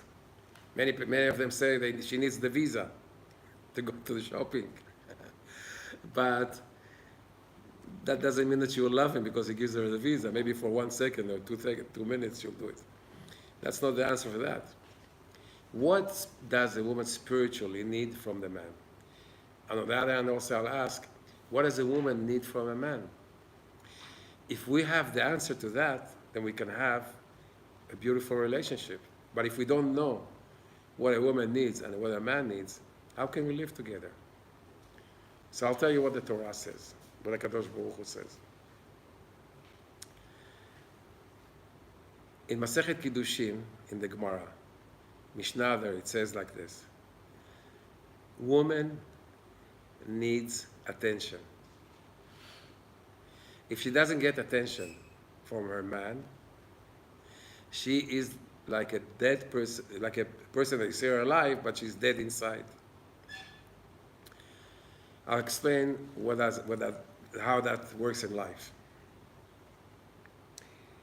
A woman, because she was created from the bone, she is more gvura. Gvura, she's more judgment, more fire. And because she's more fire, she likes to, everything that she does is into very little details. She loves details because she's from that world, from the gvura world, from the judgment side. A man is chesed. Chesed is the giver. He likes the big picture. He doesn't like details. He likes to, we're going this, he talks about, what's the bottom line? Tell me the bottom line, leave me alone, with all the details. Let me go home, finished.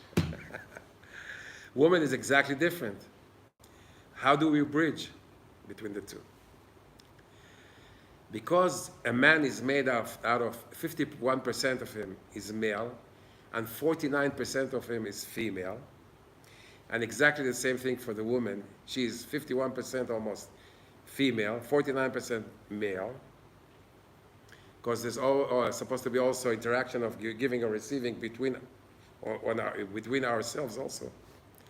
That's why I can go into my female side, which is the giver side, the receiver side, and understand my wife.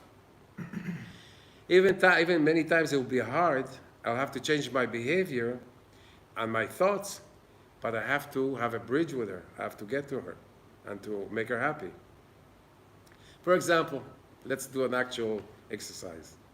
Person comes to the house. Hi, darling, good morning, how you doing? What's there to eat? That's like the first question. The woman looks, what's there to eat? Tell me, what did you do today? Where did you go? What did you see? What happened with that guy? What happened with this guy? Did you go to the office? What happened? No, leave it alone. What did you do? What's the food? Did you make meat today? Spaghetti? That kills her completely. Why? Because the details are missing. A man is not communicating with her and giving her her spiritual needs. She has a spiritual need to know that you love her and you're giving her everything that she needs to know. So, let's say that a man knows that fact. He goes into the house. Hi, how you doing? He says to her, before she says to her, where I was today? Where was I today? No, where were you? I was in the restaurant. I went with Steve. We had a great meal. We learned from each other. The sun was amazing, but it was so hot. We had coffee, and then we went here, we went there. Before he says anything, no food or nothing, no baseball, no football, no nothing. Just filling her detailed needs. I was here, I went there, I did it.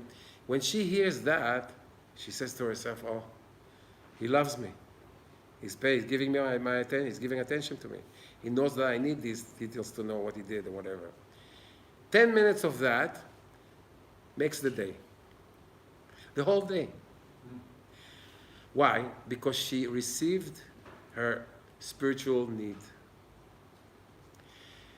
Many, many times we see that the woman is angry at the man without any reason. He comes home, she's angry. He doesn't have no idea why she's angry. What did I do, he says. He didn't give her spiritual needs. And she's screaming. She's screaming because she says, give me what I need. You're not giving me what I need. I need light. I need spiritual. What happens when a person learns Torah? Because the woman is exemplified as to the moon, she receives all her light from the man. If the man learns Torah, the Kabbalah says that if he is in the synagogue and he learns Torah, he fulfills her with light while she's at home. And she's happy because they are together in everything that he does. Man and woman is one. Now, when he learns Torah, the light of the Torah goes to her, and she's 50-50 with him, and she's fulfilled. Not only that, all his family is fulfilled. The kids, everybody, when he learns Torah. So that's why, when a man learns Torah, I'm talking about real Torah, not learning for any interest. Learning because Hashem said to learn, I'm pleasing Hashem. He comes home, he's got a different life. Completely different. His wife respects him. His wife, but even that he learns Torah, he needs to learn about the woman. And he learns in the Torah, there's a whole Gemarot about how to behave with a woman, what is a woman. It's something that should be learned by everybody, because it's something that's very, very important. It will save a lot of marriages. On the other side, I'll ask the woman, what does a man need? What are the spiritual needs of the man? I think I'm going overboard. I'll just give it in 2 sentences. A man needs respect. One thing. Second thing, he needs good food. That's what the Torah says. He always says, oh, my mother used to cook like that. My mother. Your mother, go to his mother and see what he loves. What he wants to eat. Because food gives him a lot of fulfillment to the man. Respect, he needs a lot of respect, the man. In the Torah it says that you should be a hanav, you should be humble, shouldn't be chasing respect. But the woman has to know, to give respect doesn't mean that she has to bow down to him. Because he's the king and she's the queen, right? She has a very big status. But when she wants to say something that's against what he's saying, she has to choose her words in a way that it won't put him down. The same thing, of course, the man to the woman. But I'm saying here, the man is more touchy even. Here, the man is more touchy. Here, the woman has to go roundabout ways and not put him down and give him what he needs, the respect that he needs. I'll talk about it more, Bezrat Hashem, because the time is going fast. And Bezrat Hashem, we should all have wonderful families and wonderful relationships. Toda Rabba.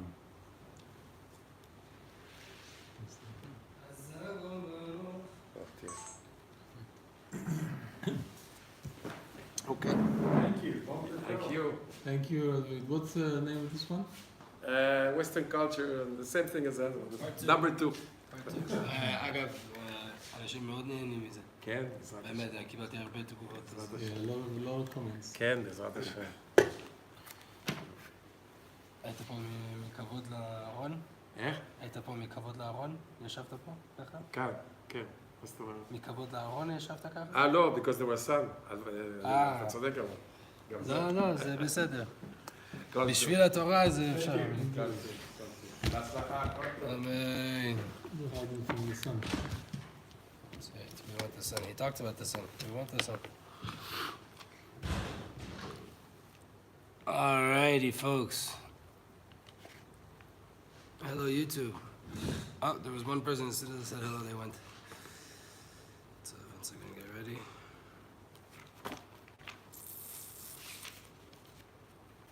And All you right. stay for you? Why? That way you can take this quickly. Oh, I'll try to stay for Mincha, yeah, if we need a minion here for sure, but I'm not going to be here. I'm going to go until Mincha. Tough.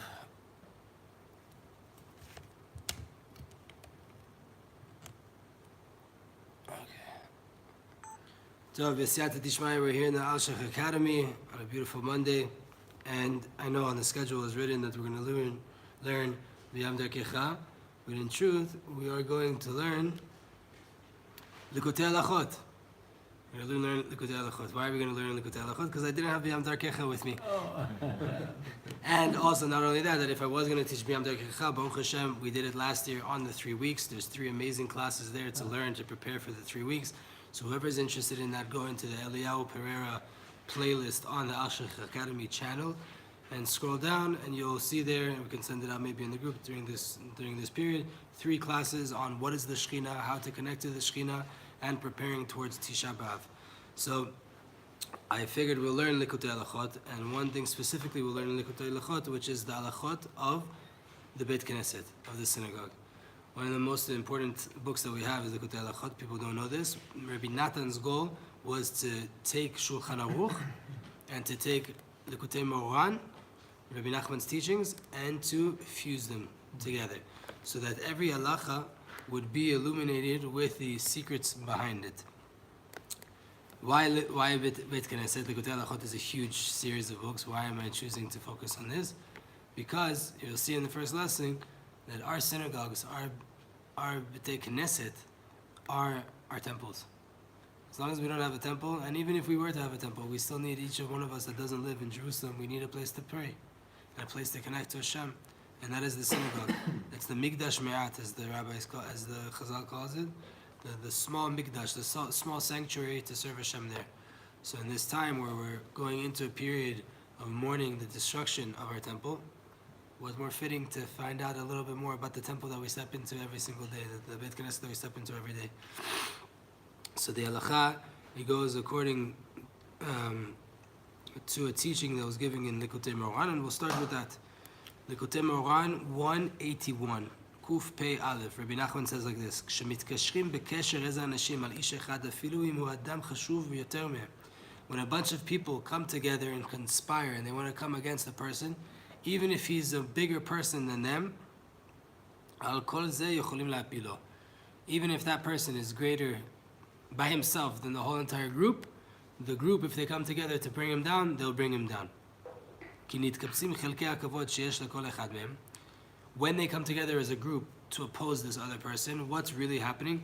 The pieces of what's called their kavod, their honor, as who they are as a human being, their honor is coming together, and they're making a group. And by way of that, the chelek hakavod, the part of honor, the part of respect, the part of importance, of kavod in the other person is nullified. Meaning you had a group of people together, all of their respect and stature as a human being comes together, and that is what breaks down the honor of the other person. Shakatnut batel lifnei hagadlut. Right? The smallness is nullified in front of the greatness. The parts of honor, of kavod inside each one of them came together and became a unified part of kavod. Now it's bigger than the person that they're trying to oppose. But if that person is a big person, to the point that his kavod alone outweighs the group's kavod that's coming against him, then adrabah, they are nullified into him. Meaning, you have a bunch of people come together, collectively they have a certain level of respect, a certain level of honor. They come to oppose a person. If their honor outweighs that individual by himself, they take him down off of his level. But if he by himself outweighs the whole entire group, they now get nullified and they get included into his light. They give in, so to say, to him. even if everyone is smaller than him. רק שלא יהיו רשעים. But they can't be wicked people to do this. It can't be a bunch of Rishayim that go against Torah, they want to come together and they want to take down a tzaddik. That's not going to work. Why? Because Rishayim together in a group are not counted as a minion. But their collective merit doesn't add up. Why? Because we have a rule from Masechet Sanhedrin on the 26th page. Ki Rishayim en lem chelek bekavod, aval im. They don't have ki kesher Rishayim eno mina minyan. A connection between Rishayim is not counted. It's not a real minyan. Take 10 Jews together and 10 Rishayim. They do not count as 10 as a group. They are 10 individuals. The 10 tzaddikim, the 10 righteous people, the 10 holy people, they become one person. Hang on, 10 Rishayim, we can still... 10 it's still a minion. Rishayim, It's still a minion. halachically, it's a minyan. Okay. And even then, you want to get into the pnimiyut of the halacha, it's a tzibur, it's called a tzibur. A tzibur is tzaddik, benoni, rishayim. You have to have a rasha in your tzibur anyway. And if the whole tzibur is a tzibur of rishayim, so then, okay, it's a tzibur of rishayim. But even in then, there will still be broken down into who's the righteous out of them and who's... There's still the shalich tzibur, right? But halachically, I mean, on a deeper sense, not when talking about tefillah, you want to make now a group, a census. You have 10 wicked people, they are counted as 10 individuals. They're not a group. You have 10 righteous people, the 10 together become one entity. That's the inyan here. The 10 will stay 10 individuals. The 10 righteous people become one being. They become one. אבל אם אינו רשע ויש לו חיות מהנפש, יש לו חלק בכבוד ויוכל להפיל מי שחולקים עליו על ידי הקשר. If he's not a rasha, then he has a part of his nefesh, he has vitality in his nefesh, in his soul, his vital soul, then he has kavod, then that kavod can now join with other people's kavod, and by way of that connection you can break down a person. ועל זה התפלל יעקב שלא יזיק מחלוקת כוח למשה רבנו עליו השלום. This was Yaakov's tefillah. Yaakov already had in Ruach HaKodesh, he saw that Korach was going to come against Moshe. And he prayed that machloket wouldn't affect Moshe Rabbeinu. Why? With 250 tzaddikim. They weren't wicked people. They were tzaddikim. Probably Moshe was higher than them. Moshe by himself alone was higher than everybody, right? Bichlal, the tzaddik of the door, the Mashiach, he has all the souls inside of him, right? V'amar b'ka'alam al tichad kevodi. When they come together as a kahal, when they come together as a group, al techad kevodi. Don't let it affect my honor, Yaakov Avinu, right? Don't ruin my name because one of my sons is now going to come against the tzaddik. So they shouldn't come together. They shouldn't make a kesher. The parts of their kavod shouldn't come together, every single one of them. Ki em hayu kurei moed, anshe Shem, chashuvim. They knew how to establish holidays. They knew the names of Hashem. They were important people. כשלא יתייחד ויתקשר חלקי הכבוד שלהם, בוודאי יוכל משה לעמוד נגדם להפילם. If it won't be, if Yaakov's tefillah was, make sure that their parts of kavod don't come together. Because Moshe is big enough that if they don't manage to make the yichud, Moshe will break them down by himself. Meaning, if they were able to really come together as one, they would have broken down Moshe.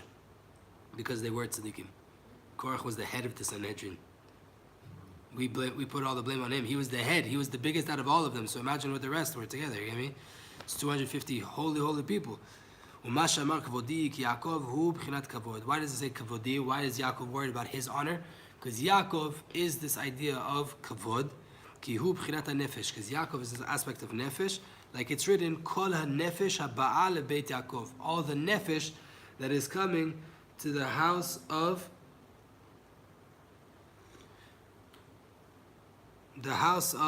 Yaakov. And when you bring down a person, the main way that he's brought down is by way of niyuf. He falls into promiscuity, sexual promiscuity. That's when a person falls, that's where he falls to. Up until here's the teaching of the Likutei Moharan that Rabbi Natan tells us to go into before we get into the Likutei Halachot. And now he goes like this. Ki beit tefillah nikra beit knesset. The house of prayer, what do we call it? A Beit Knesset. What do those words mean? Beit is a house. Knesset means assembly, an ingathering. Al-Shesham mitkansin kol ha-nefashot al yedei ha-tefillah shemitpalelim sham. Why is it called a Beit Knesset? Because it's the house, the place, the building where all of the nefashot, nefesh, all the nefesh, right, that we talked about Yaakov, they come together and they assembly there in the place that they pray. Again, tefillah in Hebrew is not prayer like we say in English. Prayer in English,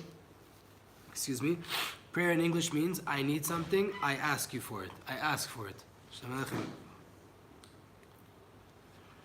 Right? In Hebrew, tefillah is like tefillin. It's a connection. It's me as a creation connecting to my creator. It's not about asking for things. One part of tefillah is asking for things, but it's not about that. Really, it's about connecting to my source. Ki tefillah hu b'chirat nefesh. Tefillah is this aspect of nefesh. Again, we have three levels of our soul: nefesh, ruach, and neshama. Our nefesh is our lowest part, is the body's vitality, right? It's the honor of the person, as we're going to see here. It's the blood that flows through his veins. What makes him a living being, right? K'mo shekatav Rabbeinu, Rabbi Nachman writes in Torah 46 that this aspect of tefillah is nefesh. Therefore, tefillah in the Bet Knesset b'tzibur. Therefore, your tefillah has to be in the place of a Bet Knesset, in the place of a tzibur, of a public domain. כי עיקר עליית הנפש ושלמותה הוא שנכללים כל הנפשות ונעשים אחד. What is the main way to ascend your soul, to have a soul elevation, and to complete your soul? When is your soul complete? When all of the souls come together, and the nefashot na'asin echad. The many different souls become one. Ki az olim el kedusha. Only then do the souls really ascend to kedusha, to sanctity. Ki ha-kedusha hu echad. What is kedusha? Kedusha is oneness. Right? Lack of kedusha means I want from this pot, I want from that pot, I want from that pot, I want the girl, I want the food, I want this. I don't have boundaries. I don't have the limitation of oneness. Kedusha means even when I eat, even when I'm with my wife, even when I'm working, it's kadosh. I'm in oneness. I'm tapping into the light of the Creator when I do these actions. Like Rashi says, Al shivim nefeshot Beit Israel, shekulam nikraim nefesh echad. Right? There are 70 souls in the house of Yaakov. What does Rashi say? One soul. They're one person. They're one being. Nefesh echad. Nachon. Nachon. Kol nefesh abba Beit Yaakov, right? ועל כן התפילה שהוא בחינת הנפש, therefore prayer, which is this aspect of נפש, עיקרה תלוי כשנתאחדין הנפשות. The main aspect of tefillah is when the souls unify and the souls come together. על כן צריך לקבל עליו קודם התפילה מצוות עשה ואהבת לרעך כמוך. It was instituted by our mayor, מורנו ורבנו, אדוננו מורנו ורבנו, רבי יצחק. Right? Hashem the Arizal, what's on his matzevah, what's on his kever?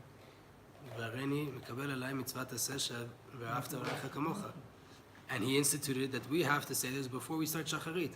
Before you start shacharit, you have to take upon yourself of, I am loving my fellow as myself, meaning I am including my soul with his soul. I'm unifying with my brother. Like Rabbeinu writes, Rabbi Nachman writes in Torah 239, שאי אפשר לדבר דיבורי תפילה כי אם על ידי השלום, שנתחבר עם כל הנפשות של ישראל. You're not able to really pray. You're not even allowed to say the words of prayer. I mean, you can't really do it. You could say it, but it's not going to do much. If you don't have the peace, if you don't have shalom, if you don't have connection between all of the souls of Israel. Therefore, the main aspect of prayer has to come in a public domain and not by yourself. It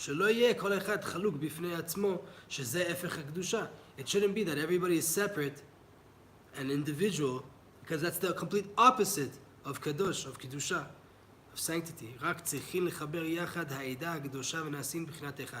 We have to bring the holy congregation, the holy people of Israel together, and then you have kedusha, the Eidah kedusha, and they become one.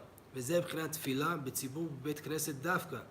is what it means to pray specifically in a public setting, in the synagogue, in the Beit Knesset.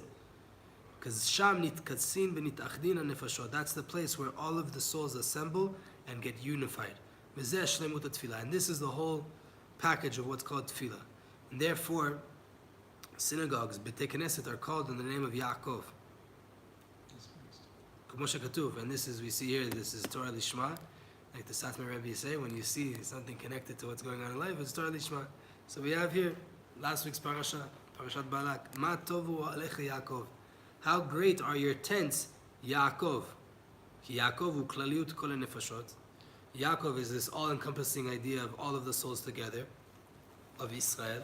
which is the aspect of kol hanefesh, one nefesh, kol hanefesh haba'a lebeit Yaakov, that is coming to the house of Yaakov. Kol hanefesh, every single 10 of the minyan, or the 30 or 40, however many people you have in your shul, and they come together to this place, which is a place of itkansut, a place of assembly of the souls, where they can unify. They're already called a nefesh. They're coming to Beit Yaakov, they're coming to the shul, called a nefesh haba'a. It's one soul that's coming.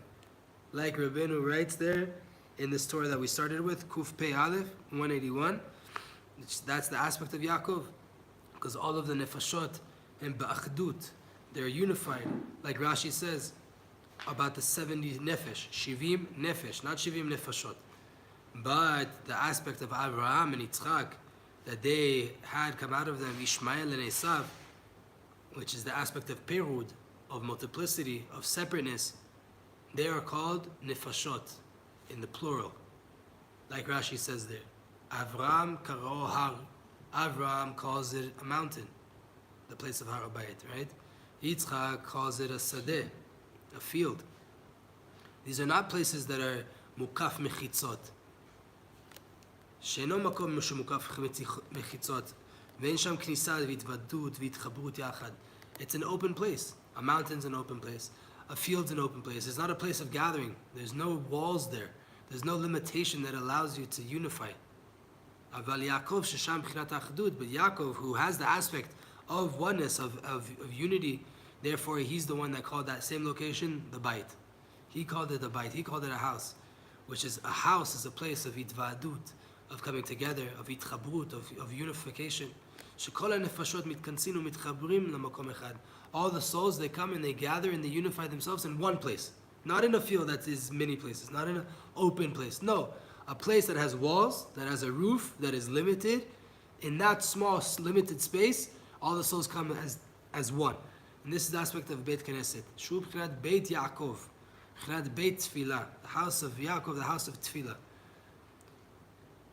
And that's only by way of the aspect of Yaakov. Ki ha-betei knesiyot hem b'chinat Beit HaMikdash. Shuls, synagogues, are the aspect of the Beit HaMikdash, of the temple in Yerushalayim. Like it's written in Yechezkel, the 11th chapter, Va'ehi lehem le'mikdash ma'at. I will be for them a mikdash ma'at, a small, a miniature temple.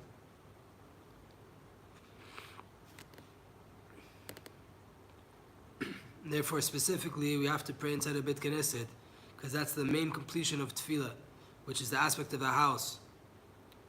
Therefore, everybody, it's written in Shulchan Aruch, it's from the Rambam, Siman Kuf Nun Aleph 151 in Shulchan Aruch, that the people of the city are allowed to force the other people in the city to build a shul.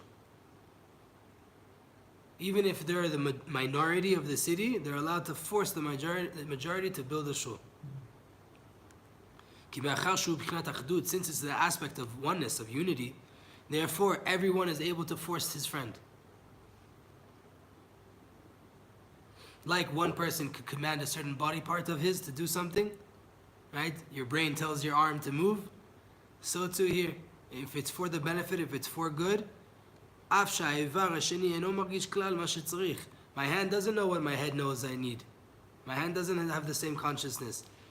Meaning here, in our practical case here, these guys need a shul to pray in. Those ones don't need a shul to pray in. They even have their own shul.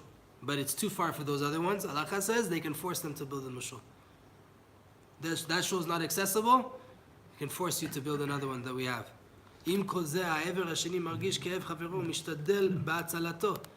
Even though my hand doesn't know what's going on in my head, my hand, so to say, has a sense, has a feeling of it, and it wants to save my head. This part of the community has to feel the pain of the other side of the community and want to save them. So if I want to build a shul, I'm unified with my friend, because I'm trying to build a place of unity, I can force him to help me. I can push him in a way that he has to help me, whatever this means spiritually. Therefore, shuls, we have to act differently inside them. It's not a regular house, it's not a sports bar, it's not a social gathering, it's purely social gathering. It is a social gathering, but in Kedusha, we have to act in kavod. Kavod is nefesh. Tfilah is nefesh. Besodam al tavo nafshi b'ka'alam al tichad kevodi. The same pasuk that we had before when Yaakov Avinu prayed that Korach and his Edah wouldn't be able to bring down Moshe Rabbeinu. This is what the rabbi said in Masechet Brachot. En mechabdim ele bepetach sheyesh ba mezuzah. You can only honor a person in an opening of a building that has a mezuzah. Ki mezuzah hu b'chinat malchut. Mezuzah is an aspect of malchut, of kingship, of honor. Melech HaKavod, the king of honor. Hu b'chinat nefesh, which is the aspect of the soul, the nefesh. This is what Rabbi Nachman wrote in Torah 23. The mezuzah is the aspect of ashirut kedusha. Mezuzah is the aspect of holy wealth. Zuz is another. Zuzeh, right, is the way that the Chazal calls money. Why? Because they move from one to the other. So to the mezuzah is the holy wealth. It's connected to the brit. It's connected to all the wealth that you have. Because ashirut, wealth, is the source, is the root of all of the souls. Like Rabbi Nachman writes in a different place in 68. Valken Rabbi mechabed ashirim. Therefore, Rabbi Yehuda Nasi, he would honor rich people. He was very rich himself. He knew to honor the others that were rich. Mechabed, he would specifically with kavod. He didn't say other words. There's other words he could have written. He used the word kavod, mechabed, specifically, because ashirut is the root of all of the souls. This is the aspect of kavod. This is osher v'chavod, right? Wealth and honor. Al ken ein raoi lechabed ki im bepetach sheyesh bo mezuzah. Therefore, you should only give honor in an opening that has a mezuzah. Ki shamu makom kavod, because the mezuzah is kavod. It's ashirut. It's the source of all the souls. So if you want to honor a soul, which the soul is honor itself, do it in an opening that has a mezuzah. Al ken tzarich lechabed sham kol echad et chavero. Therefore, in the opening, you have to honor everybody. Maybe we could take this, that when you open a relationship, at the beginning of a relationship, you have to honor everybody. You have to honor them from the source of where they came from. In order to illuminate unto the soul from its source, which is kavod. Like Rabbi Nachman writes in a different place, Dirshu Hashem v'uzo, right? Torah 37. Aval bebeit knesset, and with this we're finished. In the Beit Knesset, af she'en bo mezuzah. You don't need a mezuzah in the Beit Knesset. We do it, but you don't need it, right? Mechabdim sham. Even in the Beit Knesset where you don't have a mezuzah, you could give honor in that opening. Ki sham makom hakavod, because it's a place of kavod. Ki hu b'chinat Beit Yaakov, is the house of Yaakov. Kavod va'nefesh nikreim mashmo. Kavod is Yaakov. Nefesh is Yaakov. Besodam, nafshi bika'alam, kavodi, כמו שכתוב רבנו, like Rabbi Nachman wrote, ועל כן צריך לנהוג כבוד גדול בבית כנסת. Therefore, in a shul, you have to have extra respect, extra honor, כדי להעיר בכלליות הנפשות משורשם שהוא בחינת הכבוד. Why? Why is a shul? You have to have extra honor in a shul when you're there, to the way you sit differently, the way you, everything has to be different in a shul. Why? By way of you having honor for the shul, you will arouse a supernal level of honor, which is the root of all of the souls that are coming to unify themselves and to ascend towards holiness in Shemayim. There are souls, when we come in a minyan together in a shul, our souls ascend. How do we speed up that process? You acting with honor inside the shul, proper clothing, proper manners, proper everything. You arouse this energy of kavod. The souls that are rooted in kavod start to get aroused. They unify faster, they ascend faster, they get their tikkun faster, they come back down with mochin better. And that's, Bezat Hashem, our first halacha that we're learning in Ilchot Beit Knesset. Bezat Hashem, we'll continue with halacha next time. Bezat Hashem. A little change up. Toda.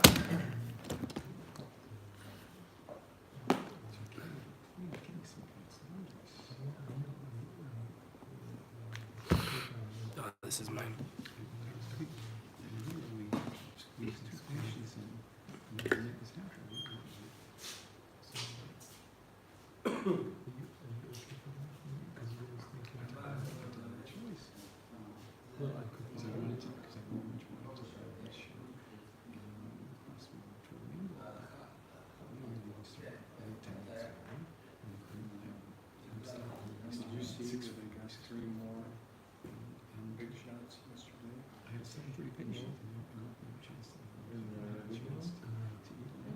I'm not sure what the place.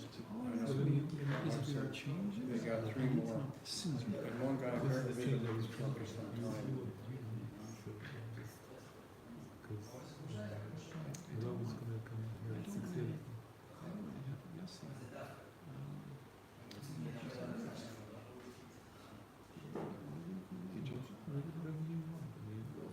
It's just you and him.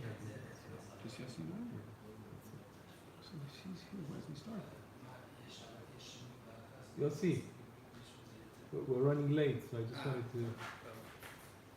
החסידים עשו תנאי שבונים מקום, בונים אותו על דעת שהוא בית מדרש, למרות שהוא ישמש כבית כנסת, כדי שהוא תוכל לאכול בו. אתה רוצה את זה עכשיו או אחרי... מה שאתם רוצים.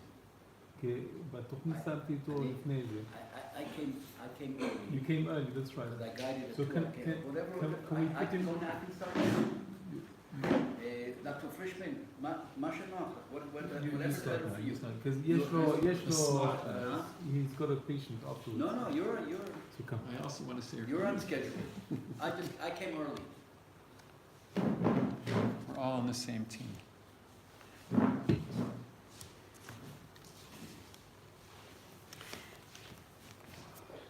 Everything, all the mitzvot connect us to each other and to Hashem. Okay. What Rav Eliyahu just spoke about, the idea of the mezuzah and the Beit Knesset and how we act, these are all aspects of Malchut. These are all aspects of the feminine quality to receive and to provide the source of our nourishment. Bezrat Hashem, next week, if I finish what I want to finish today, we'll finish Chochmah and we'll move on to Bina.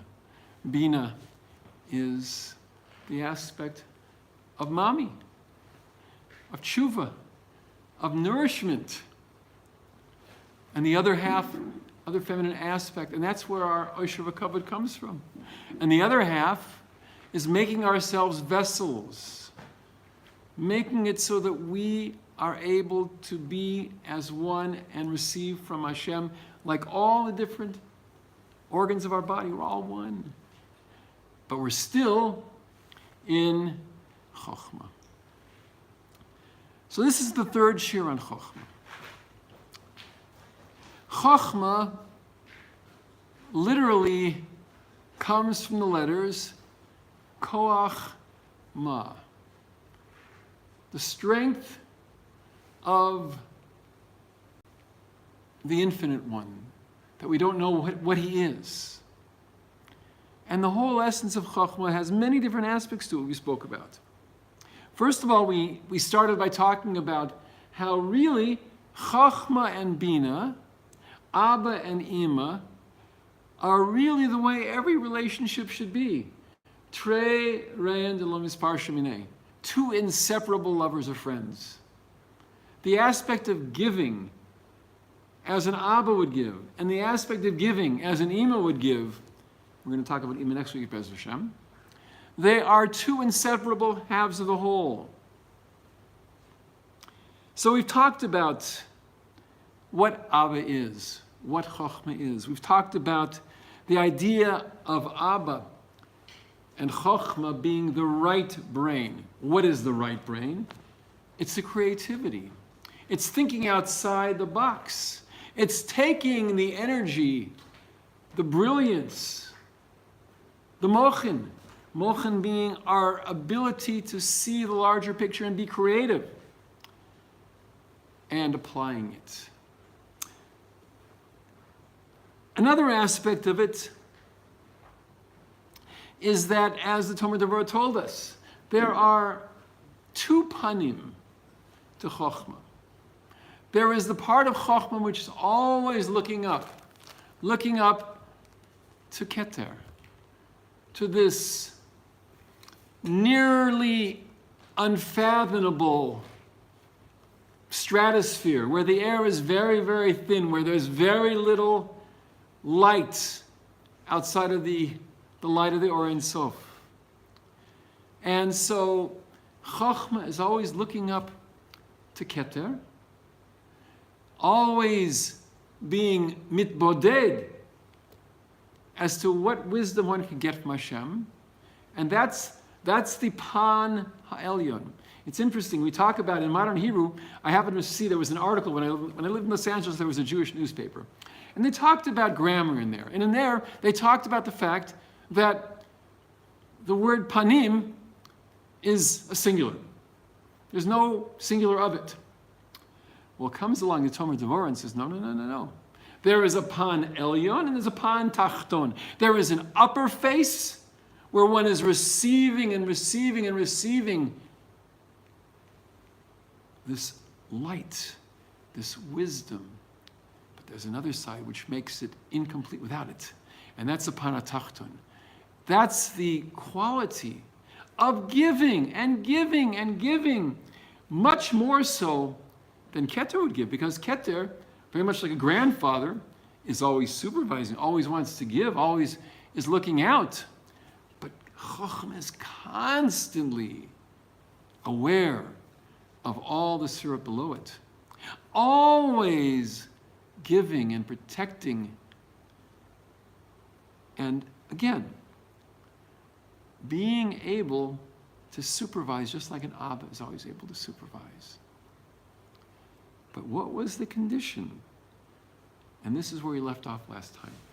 What is the condition of giving, of being an Abba, of being a teacher? There's two things. Number one has to make sure that as a, what's another word for somebody who's a giver?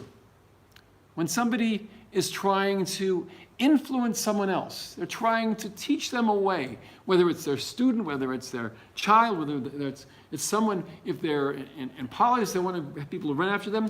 What do we call someone like that? We call them mashpia. What is the root of the word mashpia? Shefa, abundance. You can only give shefa if you have a makabel. So Chochmah is the mashpia, and Malchut is the makabel. That's why a Beit Knesset is a perfect place to daven, because this is the place where we receive all the emanations, all the kedusha that's generated by us and by Hashem. So, but there's a condition to that. The condition is that if you're teaching someone, you better make sure that they get what you're saying. If you're trying to teach someone and they misunderstand what you say, you know what the Zohar Kodesh says about you? It says you're causing tremendous harm. You're causing avodah zorah to result.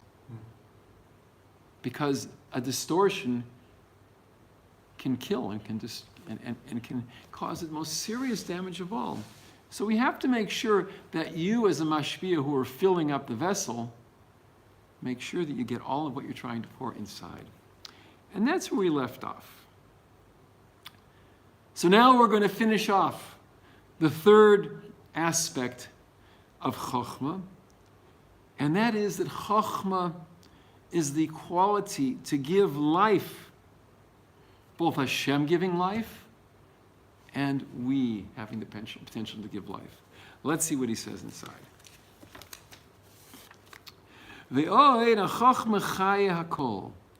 Chochmah gives life to everything. As it says in Koheles, HaChochmah techaya ba'aleha, that Chochmah gives life into those who possess it.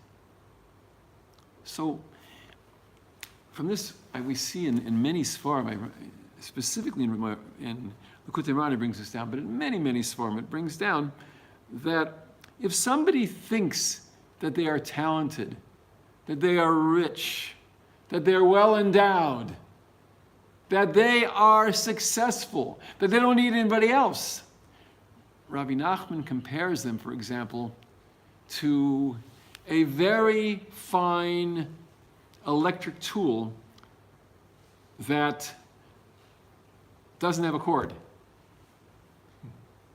There's no charger. So the tool may work fantastically, but as soon as the charge is done, it's kaput, nothing. So what is the source of the charge for Malchus? It's Chochmah. Chochmah is our lifeline to Hashem.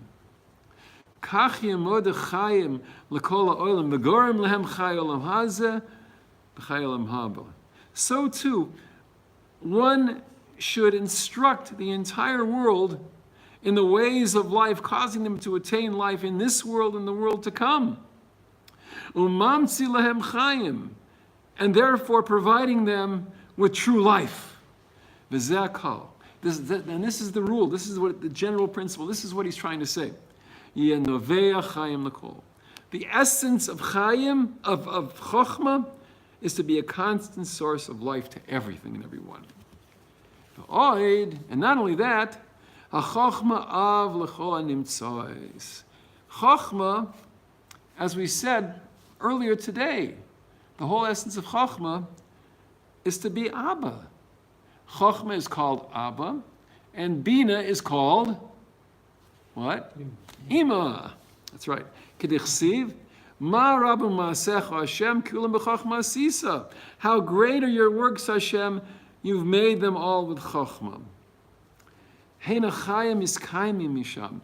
What does that mean? It means that everything is sustained and lives. All existence comes from chochmah. Like I used the example we got from Likutei Moharan of a rechargeable tool.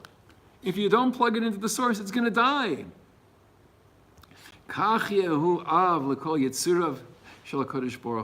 So too, as us acting as Abba, we need to act as Abba to all of HaKadosh Baruch Hu's creatures. Ubiyuchad Klal Yisrael Ikar. And especially to Bnei Yisrael, because they're the holy souls, ha'atzlus misham, who emanate from there. V'yivakesh tamid rachamim abracha la'olam, and one should seek out blessing and mercy to the entire world. Kederach sha'av elya and merachim al havayosef. Just like a Kodesh Baruch Hu, our supernal Father, has mercy on all created beings, all existence. And therefore, yetamin mispalel, but a person should always daven for those people that are in trouble. Kilahaya ban of mamish, so that every other person, just like Eliyahu said, what the Arizal HaKodesh says, the mitzvah v'hafta l'reacha kamocha is to know and to feel that you are part of me. We're all part of the same. And therefore, anybody who's in stress is as if one's own children are in stress. Kiluhu yatzram, as if he himself, if a person is in trouble, I have to look at that person like I created him, like I took care of him. Because that's what the Kodesh Baruch Hu wants. Just like Moshe Rabbeinu said, did I conceive this nation? That you say to me, carry it in your bosom? It's a rhetorical question. The answer is yes. So in this way, a person should carry all of Hashem's nation, just like a nurse carries an infant. And he should gather together all of his seed, and all the lambs, and he should hold them close to him and lift them up. Alas Yinal, those that are not able to walk, he should direct them. And those people those Jews, literally those lambs that are lost, he should direct them. Hanar Yavakesh, one who isn't even able to walk, he should guide him along. Hanishberes Yirpem, and then when it's broken, he should heal him. Hanitzva Yechalkel, and one who's incapacitated, he should feed him. And those that are lost, he should bring them back, like a good shepherd. And he should have mercy on Israel. And he should always direct them with a happy, smiling face, so that not only are you doing the job of taking care of everyone who has to be taken care of, but you do it with a smile. You don't do it resentfully. just like our supernal Father, Hasoivel Hakol, who bears everything, V'lo yibol, and he doesn't get tired, V'lo yis'alim, and he doesn't look away, V'lo yoketz, and he doesn't get disgusted, V'yanal l'chol echad k'fi tzorcho, and he takes care of every person under his guidance and under his tutelage, whatever they need. Elehei midos hachachma, and that's among the midos of chachma. Av amarachim alabonim. So chachma, as we said, is this ability and this desire to constantly give those in need a source of education and a life force. And let's finish off now by telling us just how far one's compassion should extend. Listen to what he says. Not only that, but one's compassion should extend to all creations.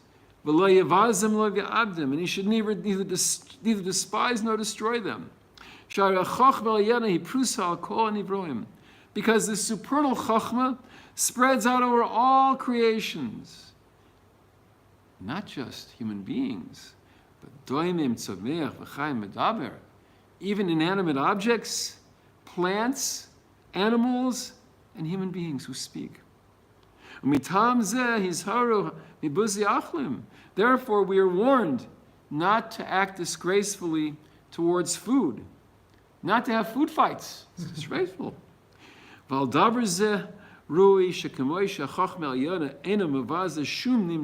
Just like the supernal chachma, who created everything and gives life force to everything, doesn't hate anything. Hakol nasa misham, and everything comes from there, as we said, kulam b'chochmas. He said, you created everything from there. Kach yirachmei adam al kol ma'asav yisborach. So too, your mercy should be upon every creation. Mitam zeh, listen to this amazing Gemara. And it was for this reason, Haya Onesh Rabbeinu Kadosh. Rabbi Yehuda Nasi, the Gemara tells us, was punished terribly. He suffered, I believe it was for 9 years. Why? The story was that there was a little calf that ran away from Shochet and hid under Rabbi Yehuda Nasi's cloak.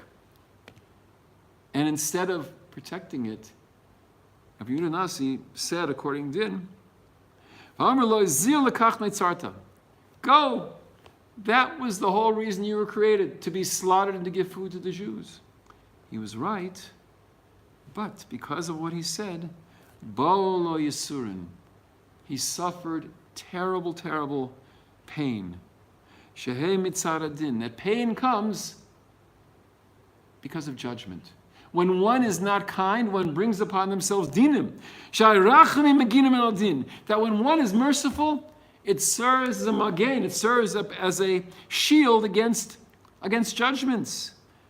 And then, many, many years later, Rabbi Yehuda Nasi's maid was cleaning up, sweeping up, and there was some baby weasels, some chuldot, that she was going to sweep away. And he said, wait! The Torah says, Racham al kol ma'asav, Hashem has mercy on all of his creations. We have to have mercy on these. And when that happened, the dinim were gone. He broke the spell, so to speak. Nitzal min adim ibnei sheperish or chachma alav, because when the light of chachma, looking at all the creations, took over, nistaklu hayisurin, the yisurin were removed. V'al zeh lo yavaza shum nimtza minam intzami. So therefore, one should not hate any creature or any person or any object. Shekulam b'chachma, because everything was made with chachma. Lo yakar tzamech letzorach. A person should not uproot any plant unless they need it. That means you don't pick grass just because. V'lo yamiz ba'al chai ele b'tzorach. You shouldn't kill anything, any insect unless you need to. V'yavam misa v'sakin avdika. And you shouldn't kill an animal unless you're going to kill it according to the manner of kashrut, with a sakin, which is checked and which is proper.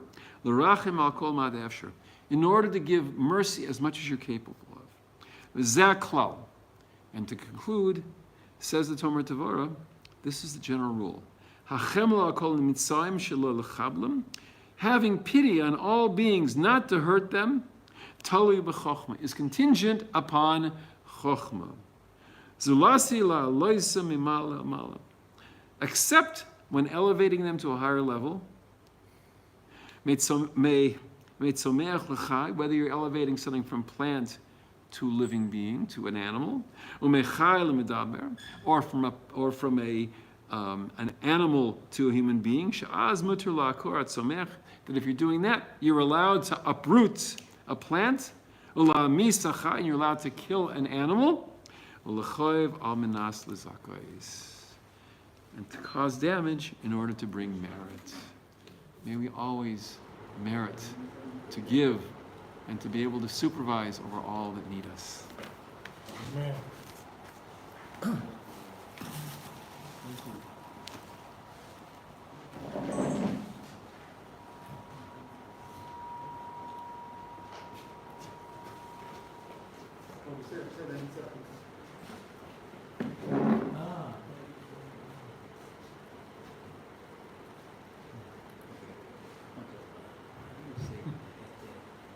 Did you see that? I want, it could have been 3 days ago, I don't know. She just said they got 3. Lenient ruling and a chumrah and a harsh rule. Strict. נכון. בסדר. I'm going to start straight away because you were running late. אוקיי.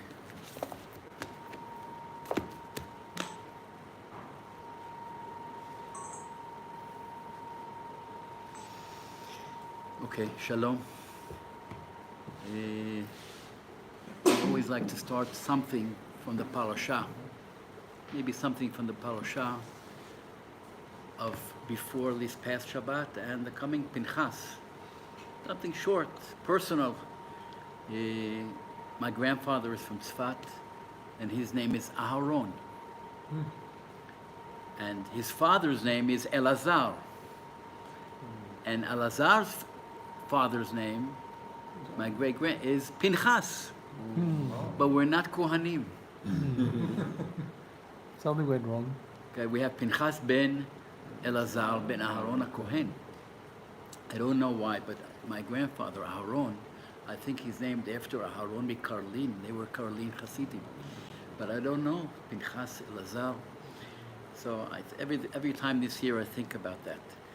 Anyway, we started talking last time about one of the more important rabbis of Tzfat, less known, but he was here 60 years, more than 60 years, as a dayan, and gave important rulings, and 800 responsa.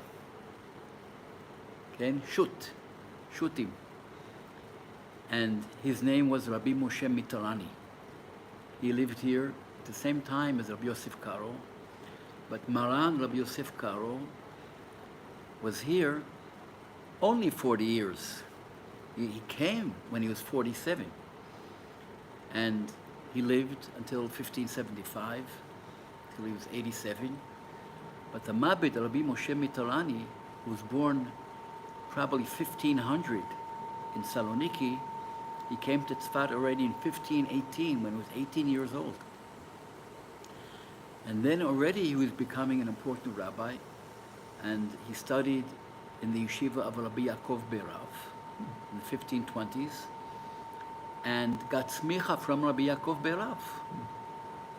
Okay, and before Rabbi Yosef Karo came to Tzfat. True, the Mabit was a little younger, about 12 years younger than Rabbi Yosef Karo. Rabbi Yosef Karo, for tens of years, was the head of the Beit Din, where the Mabit also was a dayan. And only after Rabbi Yosef Karo passed away in 1575, so the Mabit, those 5 last years of his life, was the head of the Beit Din, 1575 to 1580, when the Mabit himself passed away when he was 80 years old. He passed away, I think, on the last day of Pesach, Yom Tov Sheni of Pesach, in the year 1580. So he was here for many, many, many years. And recently a new biography came out on him in Hebrew. I'm sure there are things written about him in English. The Mabit. He's buried in Tzfat, right next to the Ari. Rabbi Moshe mi Tirani, from Tirani, Italy. Although we think that they have roots in Spain, we don't really know so much his genealogy. But he was here in Tzfat for years and years and years. And where was here's Bet Knesset. We've been learning about Batei Knesset now. Where was his Bet Knesset? His Bet Knesset was Bet Knesset Bet Yaakov. I'd really like to know where it was. Because one of in many of the historical sources, we hear about the Bet Yaakov Bet Knesset, probably down below near the Arias Faradi. And that was his shul, that was his Beit Midrash, Beit Yaakov. The Bet Knesset Hagadol or Hagdolah, the big shul, is the one next to us, the Abu Hav. We know it was called the big shul until the Torah scroll of the Abu Hav came to that shul in 1759. So the Mabit is here for tens and tens of years. And it's important to mention him. We need him now. Because people turn to him to solve problems and arguments, machloket. They turn to him. Also to Rabbi Yosef Karo. But we have responsa, people turning to him even from outside of Tzfat, from outside of the country, from Cairo, from Damascus, from Tveria. They turn to him to solve arguments. And when we read about the type of arguments that there were then, in Cairo, a big fight took place between families, between two families of important rabbis, because of an incident that took place at a celebration. Who was supposed to do the Birkat HaMazon? Who was supposed to say Rabotai Nevarech? And there were arguments on that. So even then, there are arguments on, I don't know, petty things, but that was important for them. So today also, in these days, okay, we should all ask for unity. We need unity now. Not uniformity, right? But unity. In Hebrew, achdut, without achidut. Achdut being together, but you don't have to be identical with the other. Okay? And we need that today. And so, the Mabit, Rabbi Moshe Mitarani, you can read here about cases, incidents that he solved. In Tveria also, there was a case where rabbis of two important families, one head of the family opened a window opposite the wall of another house. And that opened up a whole Pandora. That's not so easy. And there was even not only verbal violence, but there was even physical violence in this case. And the Mabit had to calm things down. I don't know if he went down to Tveria, okay? So now it takes us 40 minutes to get to Tveria by bus. Then it took more. But not so much more, a day. My grandfather went down from Tzfat to Tveria on a mule in one day, a long day. And I don't know if he went down there, but he was asked to solve the problem, to calm things down. And so I'll tell you, in Tveria, it's very hot. And so things there, even today, are more active. And it just goes to show the place of Tzfat then, and its rabbis. were from all over the country and even outside of the country. They turned to the rabbis of Tzfat. And the Mabit has interesting rulings, halachic rulings, that were sometimes pretty strict rulings, but also rulings that are surprisingly hakel, how do you say? Lenient rulings, especially for other types of people that were here in Tzfat. And for instance, here in Tzfat during those days in the 16th century, okay, in the middle of the 16th century was the heyday. The 1550s, 1560s, there were probably more than 10,000 Jews here in Tzfat, and a big group of conversos, anusim. But there was also groups of Jews who did things together, like the Mekubalim, learning Kabalah, the Ramak and his brother-in-law, Rabbi Shlomo Elkovitz, they went out with certain people, I think youngsters, but I don't know, maybe not. Okay, the youngsters are also, revolutionary, they go out. And there was also a group of people that they had their own rulings. They did things like not eating meat because they were afraid of the shechita, that something went wrong with the shechita. Or they did other things. Even they left other people and they went by themselves to learn by themselves, to be like an autonomous, to keep away from klal tzfat. And the Mabit told them, that's not good. You're part of our community. But they didn't listen to him. That's what I read at least about here. I'm sure in Talmud Dvorah he also mentions these things, the unity, to be together. Don't part from us. We need you. Okay? You're Talmidei Chachamim. You know Halacha. You shouldn't do chumrot. You shouldn't do harsh rulings that are different than Klal Yisrael. I mean, Shechita, we watch over the Shechita very well. Okay? You have to go according to the mitzvot and Halacha, and don't become, the word is used there, don't become Hasidim. We have to remember we're 200 years before Baal Shem Tov.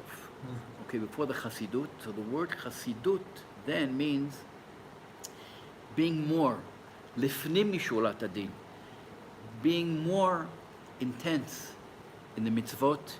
And that you could think it's fine, but sometimes it would lead you to be separate from the community. And the Mabit didn't like that.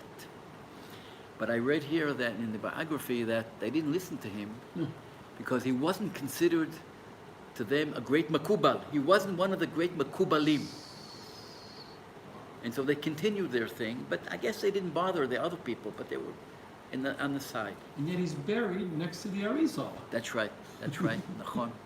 How do you explain that? Nachon. I think that every one of the rabbis was also makubal. I recently heard a lecture on the Alshech in a congress in Yerushalayim by Harav Eli Yosef, who was originally from Tzfat. His son Ro'i was killed in the war now in Gaza.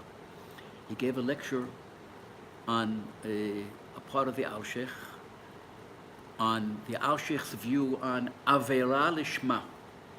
When you have to do an Avera, you do it on purpose because it has to be done. Like if there's Pikuach Nefesh or something, okay? And the Alshech has, I'm not an expert in the Alshech, and he wrote about this, and I asked Eli Yosef, according to our tradition, the Alshech wanted to learn Kabbalah from the Ari, but he fell asleep. So Eli Yosef said, wrong. His whole Perush has parts and parts of Kabbalah in it. So he knew Kabbalah. The same is with Rabbi Yosef Karo. His book, which we call the Magid Meshalim, his diary is full of Kabbalah. I think the Mabit also. They all knew parts of Kabbalah, and some taught more and some less. And the same thing with the Mabit. And anyway, the Mabit tries to calm things down in communities all over. I haven't read the 800 responsa, but his son, Rabbi Yosef Mitolani, continued his way. Rabbi Yosef Mitolani, the son, was born in Tzfat, but went from place to place. He went a few times to Turkey, to Istanbul. In the end, he stayed there and became the most important rabbi in Turkey. Then, in Istanbul, he was the head of a big yeshiva, Rabbi Yosef Mitolani, and in his responsa, he writes about his father, and he has a whole book. And Rabbi Yosef Mitolani, after he passed away in 1639, his bones were brought to Tzfat and reburied here. And I published the Matzeva, his tombstone, with a very long epitaph. Okay, tombstone found by David Afnezer and the Motzah Datit, and you can go and see it. I think I mentioned it here already once. One of the longest epitaphs we have is from his Matzeva, although part of the stone is still missing. So we still have a part missing from the epitaph. Maybe we'll find it one day. It's colored blue, and we don't have his grave itself. It's probably in a cave. And his wife, Gracia, is buried probably right near him. She also has an epitaph. She was the one who brought, it seems, she was the one who brought her husband's bones to be reburied here in Tzfat, where he was born. And he's buried about 100 meters away from his father, the Mabit, near the Ari.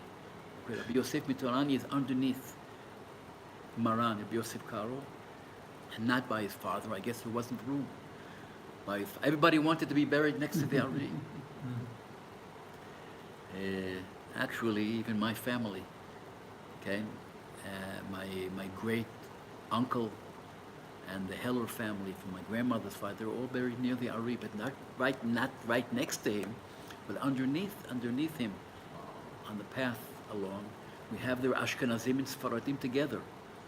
Okay, it was mixed, no problem.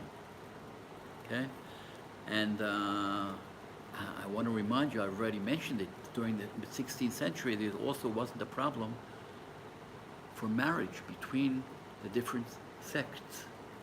No problem. Rabbi Yosef Karo, his last wife, was an Ashkenaziyah. And even down the line, later on, the Orach Chaim HaKadosh and the Chida was half Sephardi and half Ashkenazi, like the Ari himself. No problem with that. And so the Mabit, I think, represents unity, and especially with the conversos. Because from the 1520s, 1530s and on, many conversos came also from Portugal. Because in 1492, the Jews were sent out of Spain, but many of them went to Portugal. They weren't sure what's going to happen there. But in 1497, they were expelled from there also. And many stayed and became Christians. But many became conversos, and many left Portugal. Some went north, even to England, to Holland, okay, to Amsterdam. But most went to the Ottoman Empire. And we even hear of well-known conversos, Shlomo Molcho and David Reuveni, who thought of themselves as saviors of the Jewish people. I heard that Shlomo Molcho composed Shalom Aleichem. Oy, Dr. Frischman, everyone thinks so, and I hear it from the mayors of Tzfat. But I talked with the expert in Rabbi Shlomo Molcho, who wrote a doctorate on him, and I asked him, Dr. Ben Melech, what you know of his biography, did you ever hear of the tradition that he wrote Shalom Aleichem? He said no. Not only that, he doesn't have proof that he was ever in Tzfat. But I heard other things. I heard of the traditions that he was in Tzfat. I don't know. I think Rabbi Chaim Vital mentioned something about him, but I don't know if Rabbi Chaim Vital. I'd like to know more. Rabbi Chaim Vital mentions him in Tzfat. I'm not sure. So there are stories, traditions on Rabbi Shlomo Molcho. Certainly, Rabbi Yosef Karo saw in Rabbi Shlomo Molcho like a mentor, like somebody he wanted to be like him, because the Maggid writes, the Maggid, the angel mentor, tells Rabbi Yosef Karo that you're going to be Zochei if Be'ezrat Hashem, you'll also pass away B'Kiddush Hashem like Rabbi Shlomo Molcho, which didn't happen, of course. Okay? So Shlomo Molcho was in Rabbi Yosef Karo's head all the time. Okay, Shlomo Molcho was put to death in the end, like David Haroveni. They couldn't convince the Pope that they're going to bring a whole army and conquer the whole area of Islam. Who put him to death? What? Who put him to death? In the end, the Inquisition. In the end, okay, where is he buried? I don't know. I have to look into more. I'll look into, maybe we'll give a shiur just on him. And anyway, Rabbi Yosef Karo probably met him in Saloniki. Yes, he did. Well, he did go to Saloniki. Went to Saloniki. They met there. Rabbi Yosef Karo, though, came already in 1536. Rabbi Shlomo Molcho was already put to death. So I'd like to know more about that. I don't know of any, there are traditions, but who wrote Shalom Aleichem? It seems that it's from Tzfat, but I think if you ask experts, they'll tell you for a little, maybe 17th or 18th century. We don't know by who. What makes you think it's from Tzfat? Because of the atmosphere of Shalom Aleichem, and the Malachim, and the angels accompanying. Although it's based on the Talmud, but I don't know. I'd like to. I don't know. I don't think anybody knows who really wrote Shalom Aleichem. I have to ask the experts, and it's fine. Okay, Shlomo Molcho, fine. Maybe here in Tzfat even. You know, Shlomo Molcho. The story says that Shlomo Molcho, when he was in Tzfat, okay, he noticed all the blue on the walls, and he noticed the blue sky, and he also remembered, when he left Eretz Yisrael, he remembered the blue eyes of the daughter of Rabbi Yaakov Be'erav. Okay, that's what we tour guys say. Those are the stories we tell here in Tzfat. But was he ever here in Tzfat? I don't know about that. Anyway, the Mabit is lenient with the conversos. Rabbi Yosef Karo is not so lenient. That's why in the 1530s, maybe the most important reason why they tried to renew the Sanhedrin here in Tzfat, in order to enable the Beit Din to give a psak, to give a ruling that we can give 39 malkot to the Anusim, and that's what they deserve, and then they become part of Klal Yisrael again. Rabbi Yosef Karo needed that.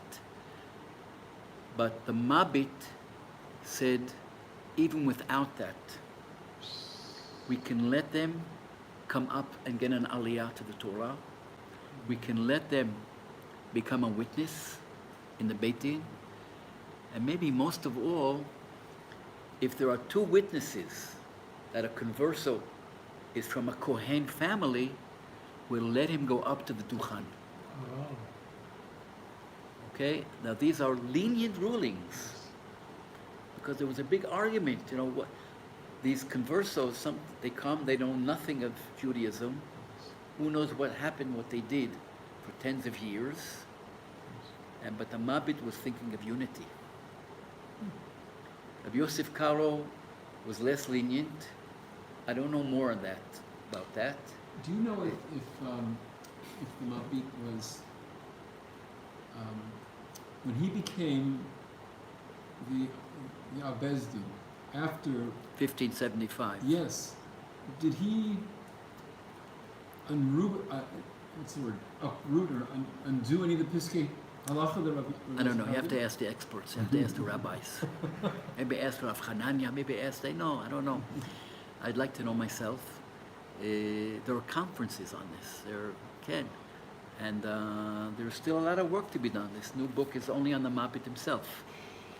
It's his doctorate on Hibitim Chevratim Umusali, on the Musar and Chevra in the Psikei Halacha of the Mabit himself, who's considered the Baal Plukta. He's considered somebody who had the stature, high stature enough to argue with Rabbi Yosef Karo. Not many could. The Ari did.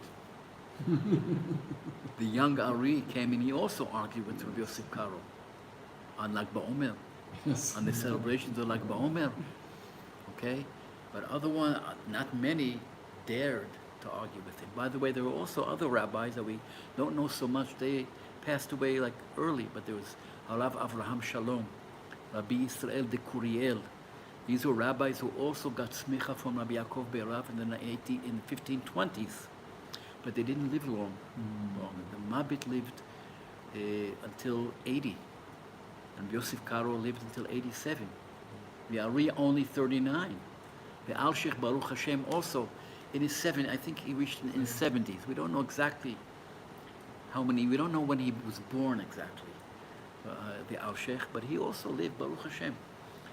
A pretty long life relatively, and Alshech also very responsible. So I wanted to say just a few words about the Mabit, and we need more of them, all of them. We need them now for us to solve all our arguments. Go to the army, don't go to the army. I don't think anybody's against people sitting in a yeshiva and learning. Okay? Everybody agrees they should sit and learn. It's the ones that don't. So that's a little bit about Rabbi Moshe Mitorani and his rulings. Square, square. We need Oz, but we need Kavod.